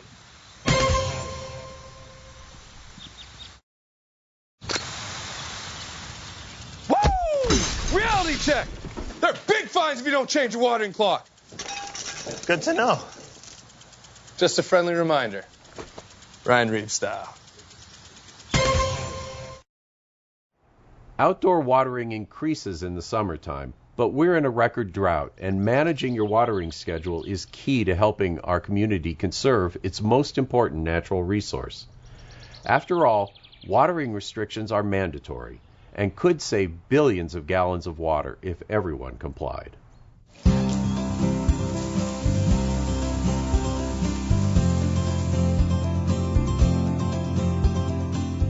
The majority of our community's water use occurs outdoors, especially in the summertime when residents ramp up their landscape watering.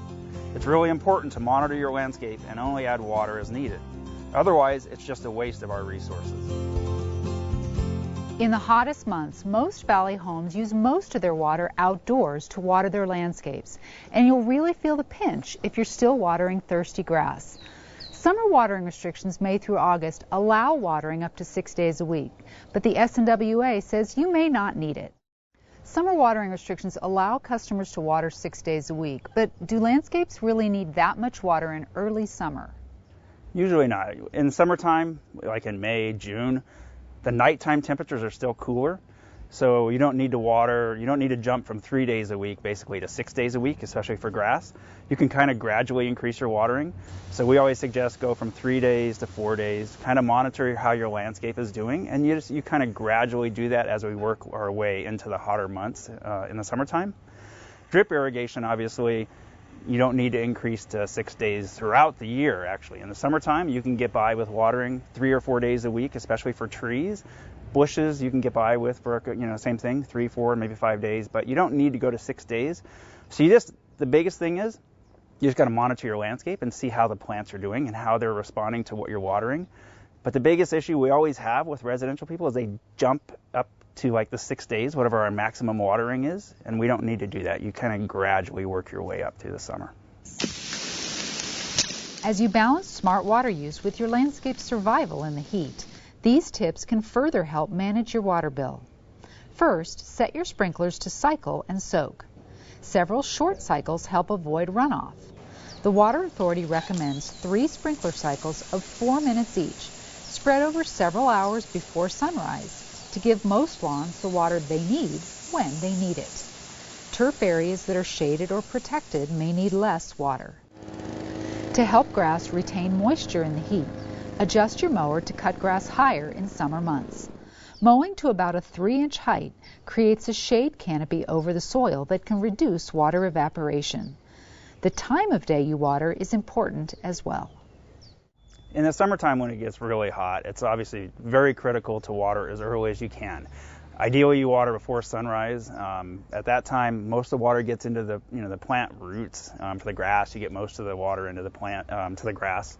Also, you don't have evaporation, if there's wind occurring. All those things kind of happen once the sun comes up. So ideally, you want to water before that, as early as you can. Also, there are watering restrictions, which you are not allowed to water between 11 and 7. So obviously, you don't want to have any issues with that. So you want to make sure and water as early as you can. The final thing is we also put in new restrictions in the last couple of years where you can't water on Sundays. So basically, all outdoor watering is prohibited on Sundays. Watering between 11 a.m. and 7 p.m. in summer or on Sundays any season of the year could also result in a water waste fine. If you have stressed or dry areas, use a handheld hose to target these. It's much more efficient than running your entire system longer, and it's permitted under watering restrictions. Next, turn your focus to your drip system, which most likely waters your trees and plants. The trick to watering smart with drip is a longer cycle, less frequently. Drip systems vary from home to home, but the SNWA recommends 1 drip cycle, 30 to 90 minutes long, 3 days a week in summer. In scorching July and August heat, you may opt to add a watering day or increase minutes on existing drip cycles, but daily drip watering won't be needed and can actually harm your plants. Maintaining your irrigation system is just as crucial as following your watering schedule to support conservation efforts. As you watch your water use this summer, remember these 4 steps to stay water smart. Inspect, connect, direct, and select. First, inspect your hard-working irrigation system. Since sprinkler malfunctions are a common source of water waste, check your sprinklers weekly in the summer. Briefly turn on each watering station and look for broken or misaligned heads. Check drip systems as well, looking for broken or clogged emitters and cracked or broken tubing. Exposed drip tubing is especially vulnerable in the harsh summer sun, so bury lines or cover them with mulch. Next, examine points where sprinkler heads connect to pipes and hoses and ensure you have no leaks. If water is pooling in your landscape or you have suspiciously mushy or wet areas, you could have an underground leak in your irrigation system. According to the Environmental Protection Agency, a leak as small as a ballpoint pen can waste about 6,300 gallons of water per month. Last, select an irrigation controller with smarter technology. Today's smart controllers take the guesswork out of scheduling. They use weather data to control your watering schedule and shut off your system when it rains. You can still view and control the entire system from your phone or tablet. Look for a smart controller rebate on snwa.com.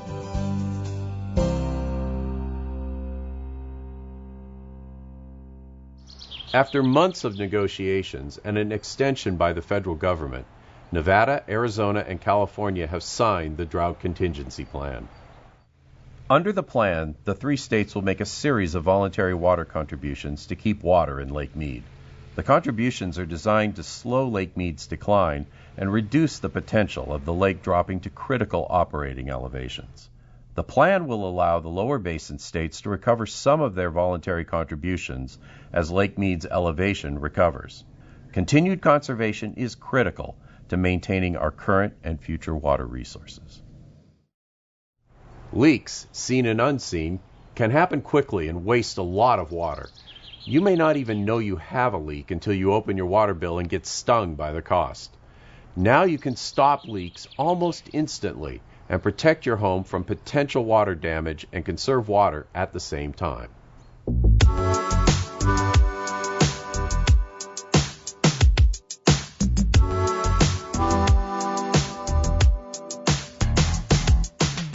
Most of us have been there at one time or another. A failing water heater, a burst pipe, a broken washing machine hose, or a ghost flushing toilet.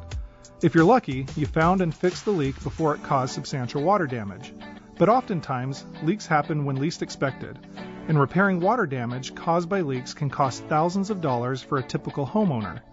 Thanks to new technology, you can now prevent or mitigate water damage to your home using a smart leak detector. Smart leak detectors have built-in sensors that monitor real-time water usage, detect leaks quickly, and notify you on your smartphone. Some leak detectors can monitor use from outside of the pipe. These are the most affordable and easiest to install, but they lack some of the capabilities of products integrated into your plumbing system. Devices that integrate into your plumbing are more complicated to install, but they have the advantage of allowing you to turn off your water remotely if you have a leak, which could be valuable if you're away from home. Whichever device you choose, all smart leak detectors connect to your home's Wi-Fi. The data and alerts are sent directly to your smartphone, letting you know of a leak event no matter where you are. Doug, leak detectors vary in functions and capabilities, but the common feature is they alert you to a potential leak immediately. How beneficial is this technology? Oh, it's extremely beneficial. I think, obviously people may know if they have a very large leak, they may get a large bill. But in many cases, they may not be aware at all that they've got a leak going on. And in some cases, it can add up to thousands and thousands of gallons over the course of a year, and that really matters. To give you an example, Jason, I put one of these devices on my own home, and I monitor my water use very closely. I discovered a leak that was about 19 gallons per day, which is literally just drops almost. And that was 7,000 gallons per year. So these devices and their sensitivity can sometimes pick up leaks that simply looking at the meter face or reading your bill would not ordinarily notice. Not every home has a leak, but the Water Research Foundation estimates that nationally, 12% of all water delivered to homes is lost to leaks. In the Las Vegas Valley, that could be as much as 9 billion gallons. According to insurance statistics, the average claim for a home leak is $6,000. The SNWA wants to help you prevent or mitigate water damage to your home and now offers a rebate for smart leak detectors. Well, we're not completely sure how much water these might be able to save. We think they have a lot of potential, and we want to study that. So to study the devices, we're actually offering a rebate that pays up to 50% of the product cost, up to $200. We want people to install them so we can learn more about the products. Common sources of leaks at home include irrigation leaks, worn toilet flappers, and dripping faucets. The average leaky toilet can waste about 200 gallons a day. That's 73 gallons of water a year. A leaky faucet can waste more than 3,000 gallons a year, the amount of water needed to take more than 180 showers. Finding and fixing leaks inside and outside your home can save valuable water and money all year long. With leak detectors, tracking down leaks, even the dreaded hidden ones, has never been easier. So what about the underground leaks, or ones that you can't see? Well, those are the ones you should worry about the most. So a dripping faucet or a leaking toilet are easy fixes, and people are usually aware that they're going on. What you really need to worry about are those hundreds of feet of plumbing in your home that you may not see. It's behind a wall, it's in a ceiling, or it's under the slab. And in fact, the Insurance Institute found that a significant number of leaks actually occur beneath the slabs of our homes. Those are going to be completely unseen. So keep in mind, the devices that install in your plumbing system can only see leaks on the downstream side of that device. So the more of your plumbing system that can be captured by the device, the closer to the front end you can put it, the more of those leaks you might be able to detect. There are some devices that actually install right in tandem with your city water meter. And those devices would be able to register anything that was passing through the city water meter, which is usually located at the street. To receive the Smart Leak Detector rebate coupon through the Water Authority, applicants must agree to participate in a research study. By learning more about the effectiveness of these devices, the SNWA will be leading the way for other utilities to offer similar rebates. By joining into this rebate program, you're also consenting to be part of our study, and we're hoping that we'll be able to learn more about how, when, and why homes leak, and how quickly people with these devices may be able to respond, and that we'll be able to share that kind of information with the entire utility industry so that we can all determine if these devices should be incentivized across the United States. To learn more about qualifying smart leak detectors and the rebate, as well as the requirements of the program, visit snwa.com. Single-family residents consume the largest amount of water in southern Nevada, more than golf courses, resorts, and commercial properties combined. Do you know how much water you use for activities like showers, laundry, and landscape irrigation? Find out with our water use estimator on snwa.com and learn how to make water-saving changes around your house. Simply enter your address and your home's square footage will be calculated automatically. For more accurate results, enter the types of fixtures and appliances you use. The online application estimates both indoor and outdoor water use and provides customized water-saving tips for your home. Southern Nevada's water treatment facilities are in the ranks of the elite. The Alfred Barrett Smith Water Treatment Facility recently earned the Partnership for Safe Water's Excellence in Water Treatment Award. The River Mountains Water Treatment Facility received the award in 2018. The Water Authority is only the 14th community water system out of more than 50,000 nationwide to earn the water industry's most exclusive designation from the American Water Works Association.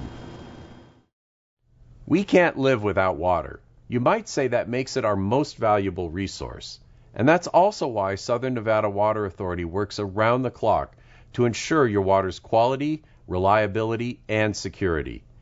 We want you to know the facts about the resource you depend on, so you can drink your water with confidence.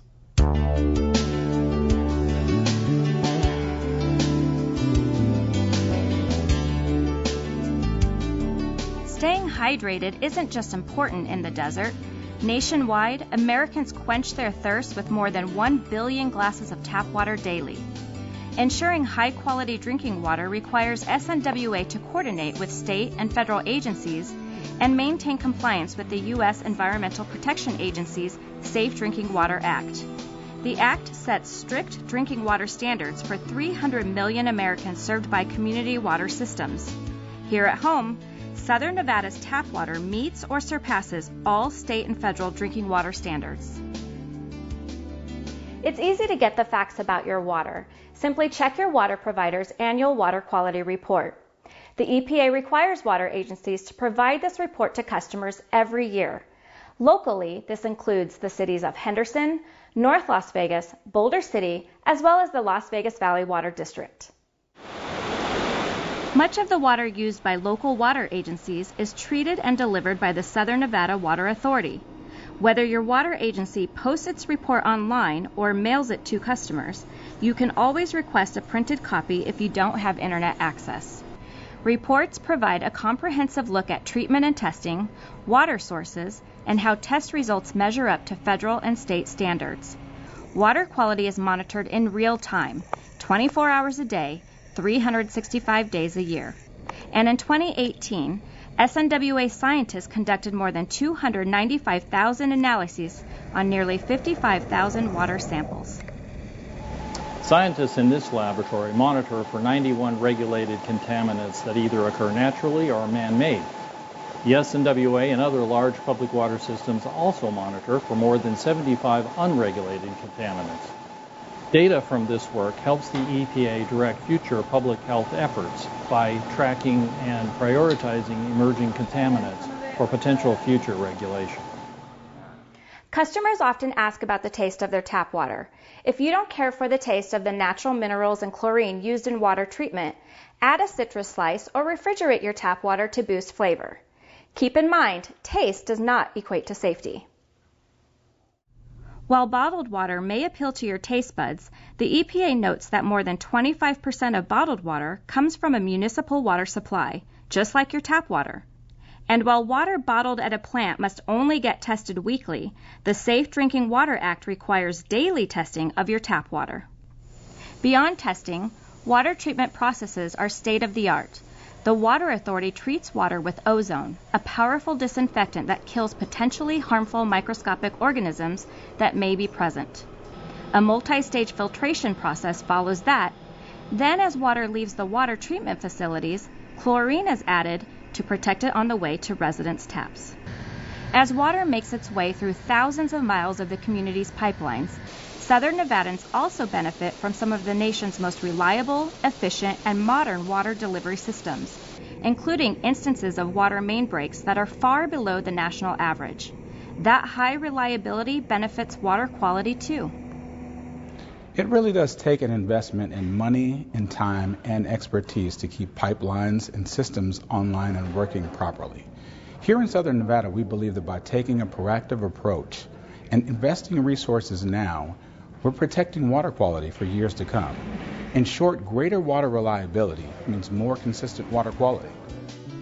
The future is also found in the SNWA's Research and Development Center, one of the nation's top municipal R&D complexes, and one of the few that combines research and water quality testing under the same roof. This synergy creates a collaborative, resource-rich environment that helps the SNWA, and by extension, our community's water providers, stay ahead of the curve and ensure high water quality. To learn more about water quality and to find a link to your provider's water quality report, visit snwa.com.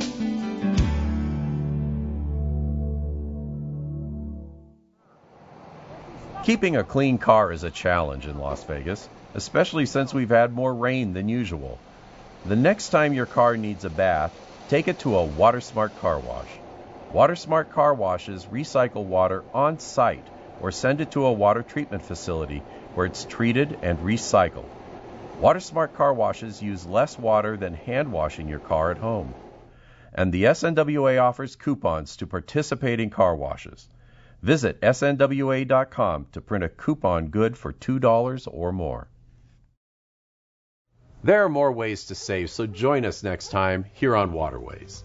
If you'd like to share your conservation efforts at home, contact us at Waterways, 1001 South Valley View Boulevard, Las Vegas, Nevada, 89153.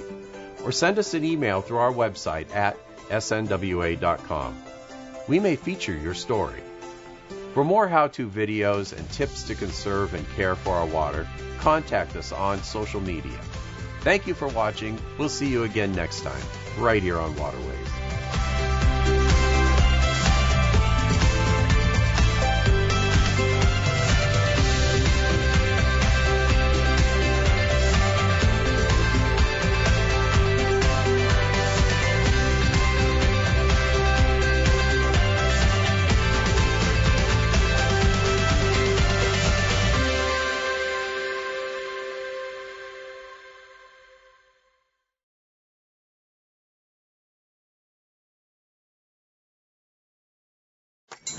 Excuse me, Sir Legs-a-Lot. How's a girl supposed to go about her business if you've got socks in every single dryer in this joint? Well, I suppose you're just going to have to wait. I should be done in 3 or 4 hours. 3 or 4 hours? But I don't even have a full load. This looks like an opportunity for compromise. Oh, my goodness, Dr. Broccoli, I watch your show every day. Where'd you come from? Never mind that, Pinky. Now, let's see if we can find a way to work together so that we all leave here with dry feet. Or whatever those things are. Hey! You, sir, obviously have more than your share of socks to dry. Why don't you let Pinky here put some of her laundry in with yours? And Pinky, perhaps you could give him half of the quarters you were planning to use. That would be fair. Yeah, that's okay with me, too. Oh, that's wonderful. We all win when we use compromise to solve our problem. Could I get your autograph? Compromise isn't selling out. It's the way our democracy works.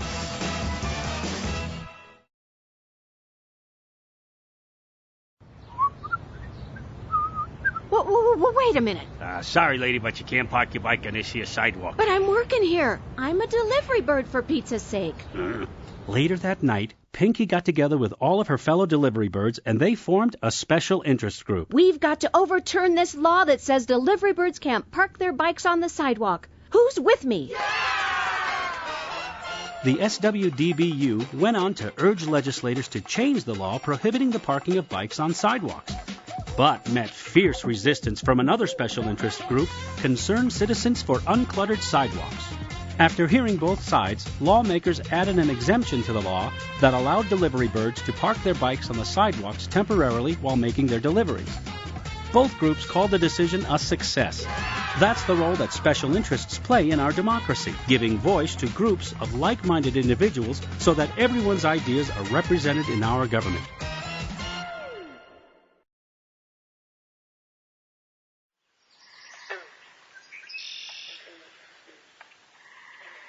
Hey, Bruce, we ought to eat these red bugs for lunch. What, are you crazy? Those red bugs will go straight to your hips. Now, these blue bugs over here, these guys are delicious. Let's eat them for lunch. No way. Blue bugs will kill you. High in the sodium. You're nuts, Bruce. We're eating the red bugs. Blue bugs. Red bugs. Blue bugs. Red bugs. Blue bugs. Red bugs. Blue bugs. Red bugs. Blue bugs. Red bugs. Blue bugs. Red, red, red, red, red, red, red, red, red, red, red.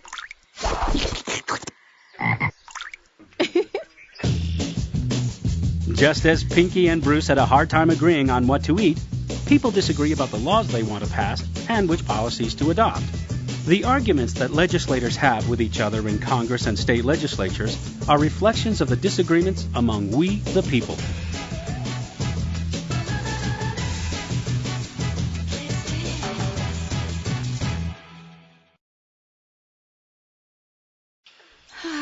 There sure are a lot of us. Do you ever feel like you just don't have a voice? What are you talking about? Send an email to your state legislator. Huh? Who's that? That guy right there. Hey, what's up?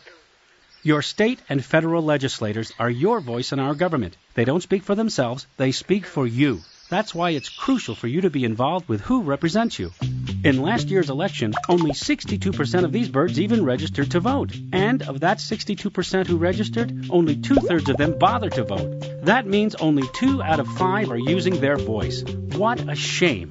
And voting isn't the only way to get involved. You can pay attention to what goes on in government and call, write, or visit your state and federal representatives. You can also join special interest groups with other like-minded citizens to let your representatives know how you feel. There are so many ways to get involved, and you definitely have a voice. Now go out there and use it.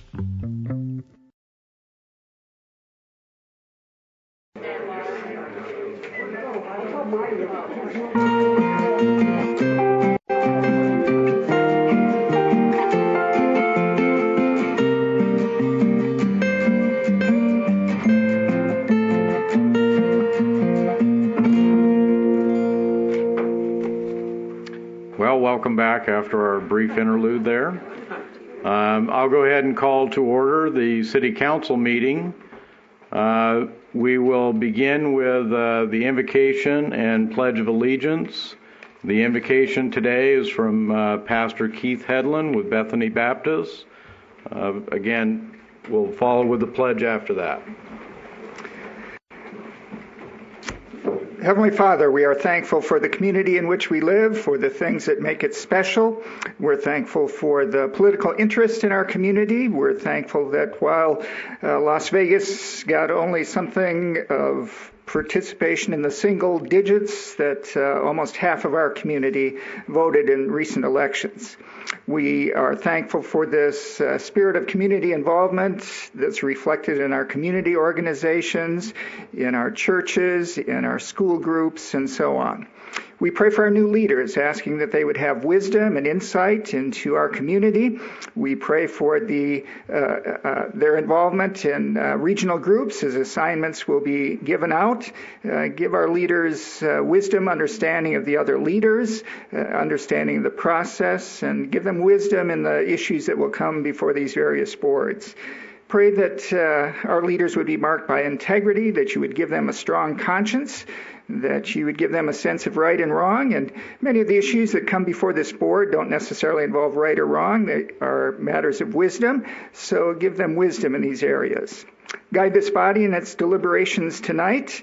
May there be a spirit of civility in all that transpires. In Jesus' name, amen. I pledge allegiance to the flag of the United States of America and to the republic for which it stands, one nation, under God, indivisible, with liberty and justice for all.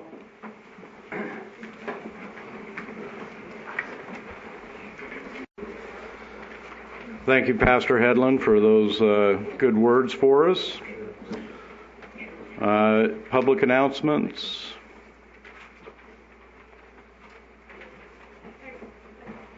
We have one. I see a hand go up. Please come up.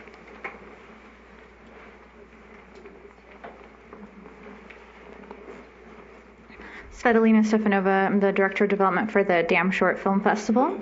Every year we commission a local artist to design the following year's poster. This year we're actually doing a contest open to everyone to submit. The top prize is $500 cash plus 2 VIP passes and swag from the festival. There's also great prizes for second and third place, and every entrant gets 2 tickets to a program of their choice. So we're looking for a 12 by 18 format poster that either displays something about the Hoover Dam, Boulder City, and or a Southern Nevada landscape. So we're open to all different styles of art, and we have all the guidelines on our website. If you want to look at all the previous posters, the website is damnshortfilm.org/posters. You'll be able to see all the previous posters we've had to give you kind of an idea of what we like. And also you'll see the contest guidelines. The deadline for submissions is August 1st. And then also we are still accepting film submissions, and the final deadline is November 1st. And all Nevada filmmakers, they have a fee of only $10. So we hope a lot of people submit, and we really love to support local artists. So thank you. Thank you. Jill Lagan. with the Chamber of Commerce regarding Restaurant Week.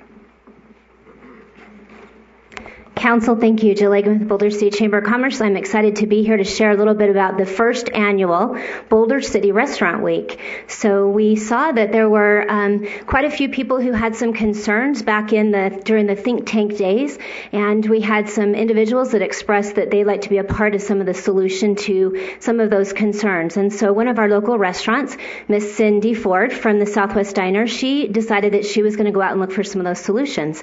So she just made mention to one of her sales reps at Cisco that she had some concerns, and Cisco turned right around and said, "We will help you." And so I am really grateful that we have a partnership that we can help put together Boulder City Restaurant Week. That's what came of that conversation. And so this will be the first time that all of our restaurants will be able to have special menus with set prices, and it will be advertised on our website. And so it will be a really great way for people to come from the Vegas and Henderson area and check out our restaurants throughout that week. But it also helps our locals understand a little bit more about what we're doing in our restaurants.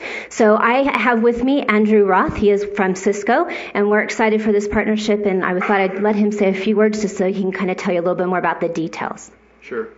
Thank you. So this is separate from the Las Vegas Restaurant Week. It will be August 4th through August 10th, and we are asking that all restaurant operators, regardless of their business agreements with us, participate, because we are putting our entire marketing team behind this, and we're going to be spending the next 3 days out here with our chef, with our team, working with local businesses to make them aware of the benefits. And what is really more important to us is that we're giving back to Boulder City, and the funds and the foundations that go with every one of these meals is going to go towards ProStart and the Boulder City Chamber of Commerce. So it's important to us to really lean in here. We see a great opportunity, but it's also an opportunity for us to showcase the culinary talents that we have within Boulder City and bring those from other cities out here to experience that.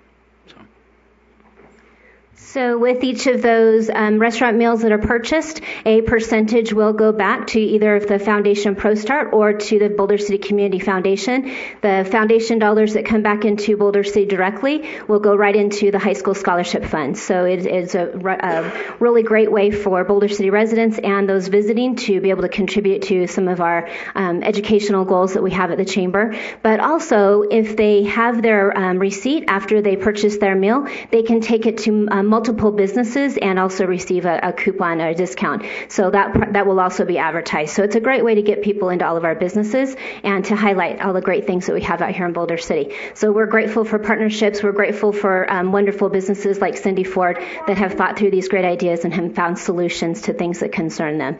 So thank you very much. Thank you. That sounds like a great partnership, and appreciation to Cisco for helping out with that. I do want to make note, I have not made note of it with the start of the council meeting, that Councilman Harhay is on the telephone and participating in the meeting. This time we will go to public comment. Uh-oh. Honorable Mayor and Council, I do need to make an announcement. As you know, that the month of July, we only have one council meeting, and that poses somewhat of a logistical issue when we're trying to ensure that we celebrate certain anniversaries and major events. Last year, it was remiss of me that I did miss someone, and it was because I wasn't familiar with the schedule that it threw me completely off, and I didn't want to do the same mistake again. The next council meeting after tonight will be August 13th. It's the second Tuesday in August. And unfortunately, we will not be back in session after tonight to be able to celebrate another anniversary of one of our council members who unfortunately cannot be here personally, and I did not want to bring any shall we say, refreshments or, other edibles, because perhaps maybe the current council might indulge and not leave anything for the individual that we are celebrating this to. So with that, I would ask the council and the rest of the audience, if you could please join me to wish Councilmember Harhay a happy birthday. His birthday will be on August 3rd. But before we begin, Councilman Harhay, are you still there?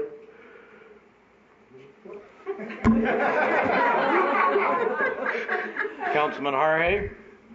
I think I already had a birthday celebration that wound up on the front pages of the BC Review. I'm sure you're grinning from ear to ear. So since you can hear us on 3, 1, 2, 3.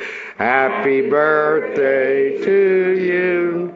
Happy birthday to you. Happy birthday, dear Lauren. Happy birthday to you.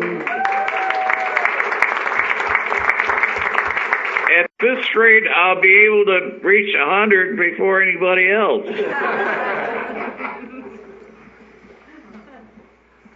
All right, we will then move to public comment. Public comment during this portion of the agenda must be limited to matters on the agenda for action. Each person has up to 5 minutes to speak on a specific agenda item. Again, as I had mentioned at the last meeting, we are going to allow the 5-minute period of time, and we do ask that each person be considerate of everyone else's time. Is there anyone who wishes to speak on any agenda item? Ms. DeShane?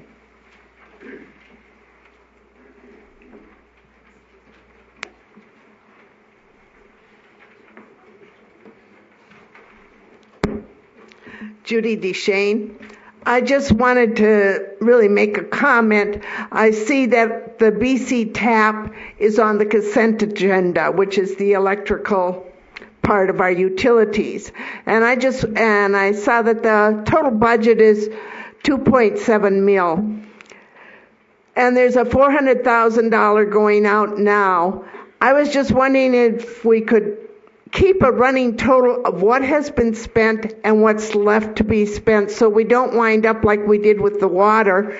The $2 million we were getting got spent 5 or 6 times. Well, not really, 2 or 3 times as of now. But just so everybody knows exactly what we've spent and how much is left to be spent according to budget items or what was estimated. Thank you.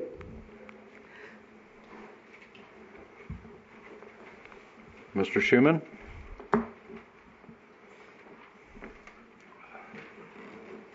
Good evening, Mayor, staff, council. Good to be here. Notice you have an empty seat over there. That's what I'm here to talk to you about. It's a little different being on this side of the podium, but I'm glad to be here tonight. First off, I want to congratulate you all for the campaign that you ran and your victories. It was I couldn't be here on the 25th. I was back in Boston with my mother, or I would have been here that night to see you get sworn in and congratulate you. So with that said, I want to make a case why I think I'm the best candidate for the appointment.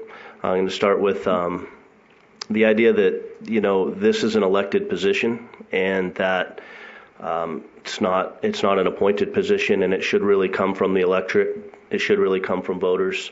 I thought to myself, what would I do if I was in your shoes and I had to appoint somebody in this situation? And as Councilman Harhe mentioned that, he would go to the special election. I think I probably would too, but in lieu of a special election, I would look at the most recent election. Ironically enough, we just had one, and so there was four of us running, and I think Councilwoman Levitt is enjoying her time away from council now with her family, and that really leaves me as the next vote getter in the most recent election.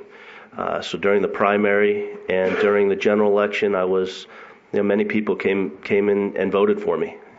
So I think, if we're looking at it purely from, the position of votes, I definitely garnered thousands of votes. At least 1,000 in the primary, and I'm not sure what it was in the general, but just from that part alone, I think if I was in your shoes, I'd be looking at the next vote getter. I think had the tables been turned, I would have ended up appointing Claudia or Mr. Adams, either one of you. So there's that. I also think that if I was on council and I had to make this decision, that I would first off tell myself to take the politics out of it, that this can't be a political decision. It's very difficult after all the political season we just went through and the elections we just went through. For me, it just can't be a political decision. It has to be a logical decision, and who makes sense to be on that council. I want you all to know that I want to do it. I absolutely want to do it. I've been doing it for the last 4 years. That's my next point, is that I have experience been doing it. I think experience matters on this council. I know that when I was first sitting up there, to have someone like Cam sitting next to me or a couple other experienced people on there meant a big deal. It helps to have somebody on council that has a little bit of time under their belt. And some of you do, Councilman Jorge and Mayor McManus, you definitely have some time. And but I bring that experience. I bring that track record. I bring the last 4 years of working through budget cycles and just that momentum.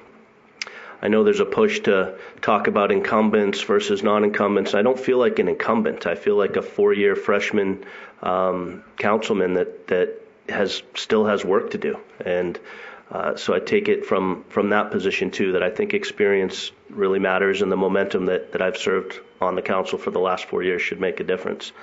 Additionally, I've proven that I can do the job, so I have the ability to do it, without a doubt. I've been here for the last 4 years. I've made decisions. I've never missed a meeting, except maybe the second one when I got sick. Other than that, I've never missed a meeting. So I have the ability to do it. And there's another part that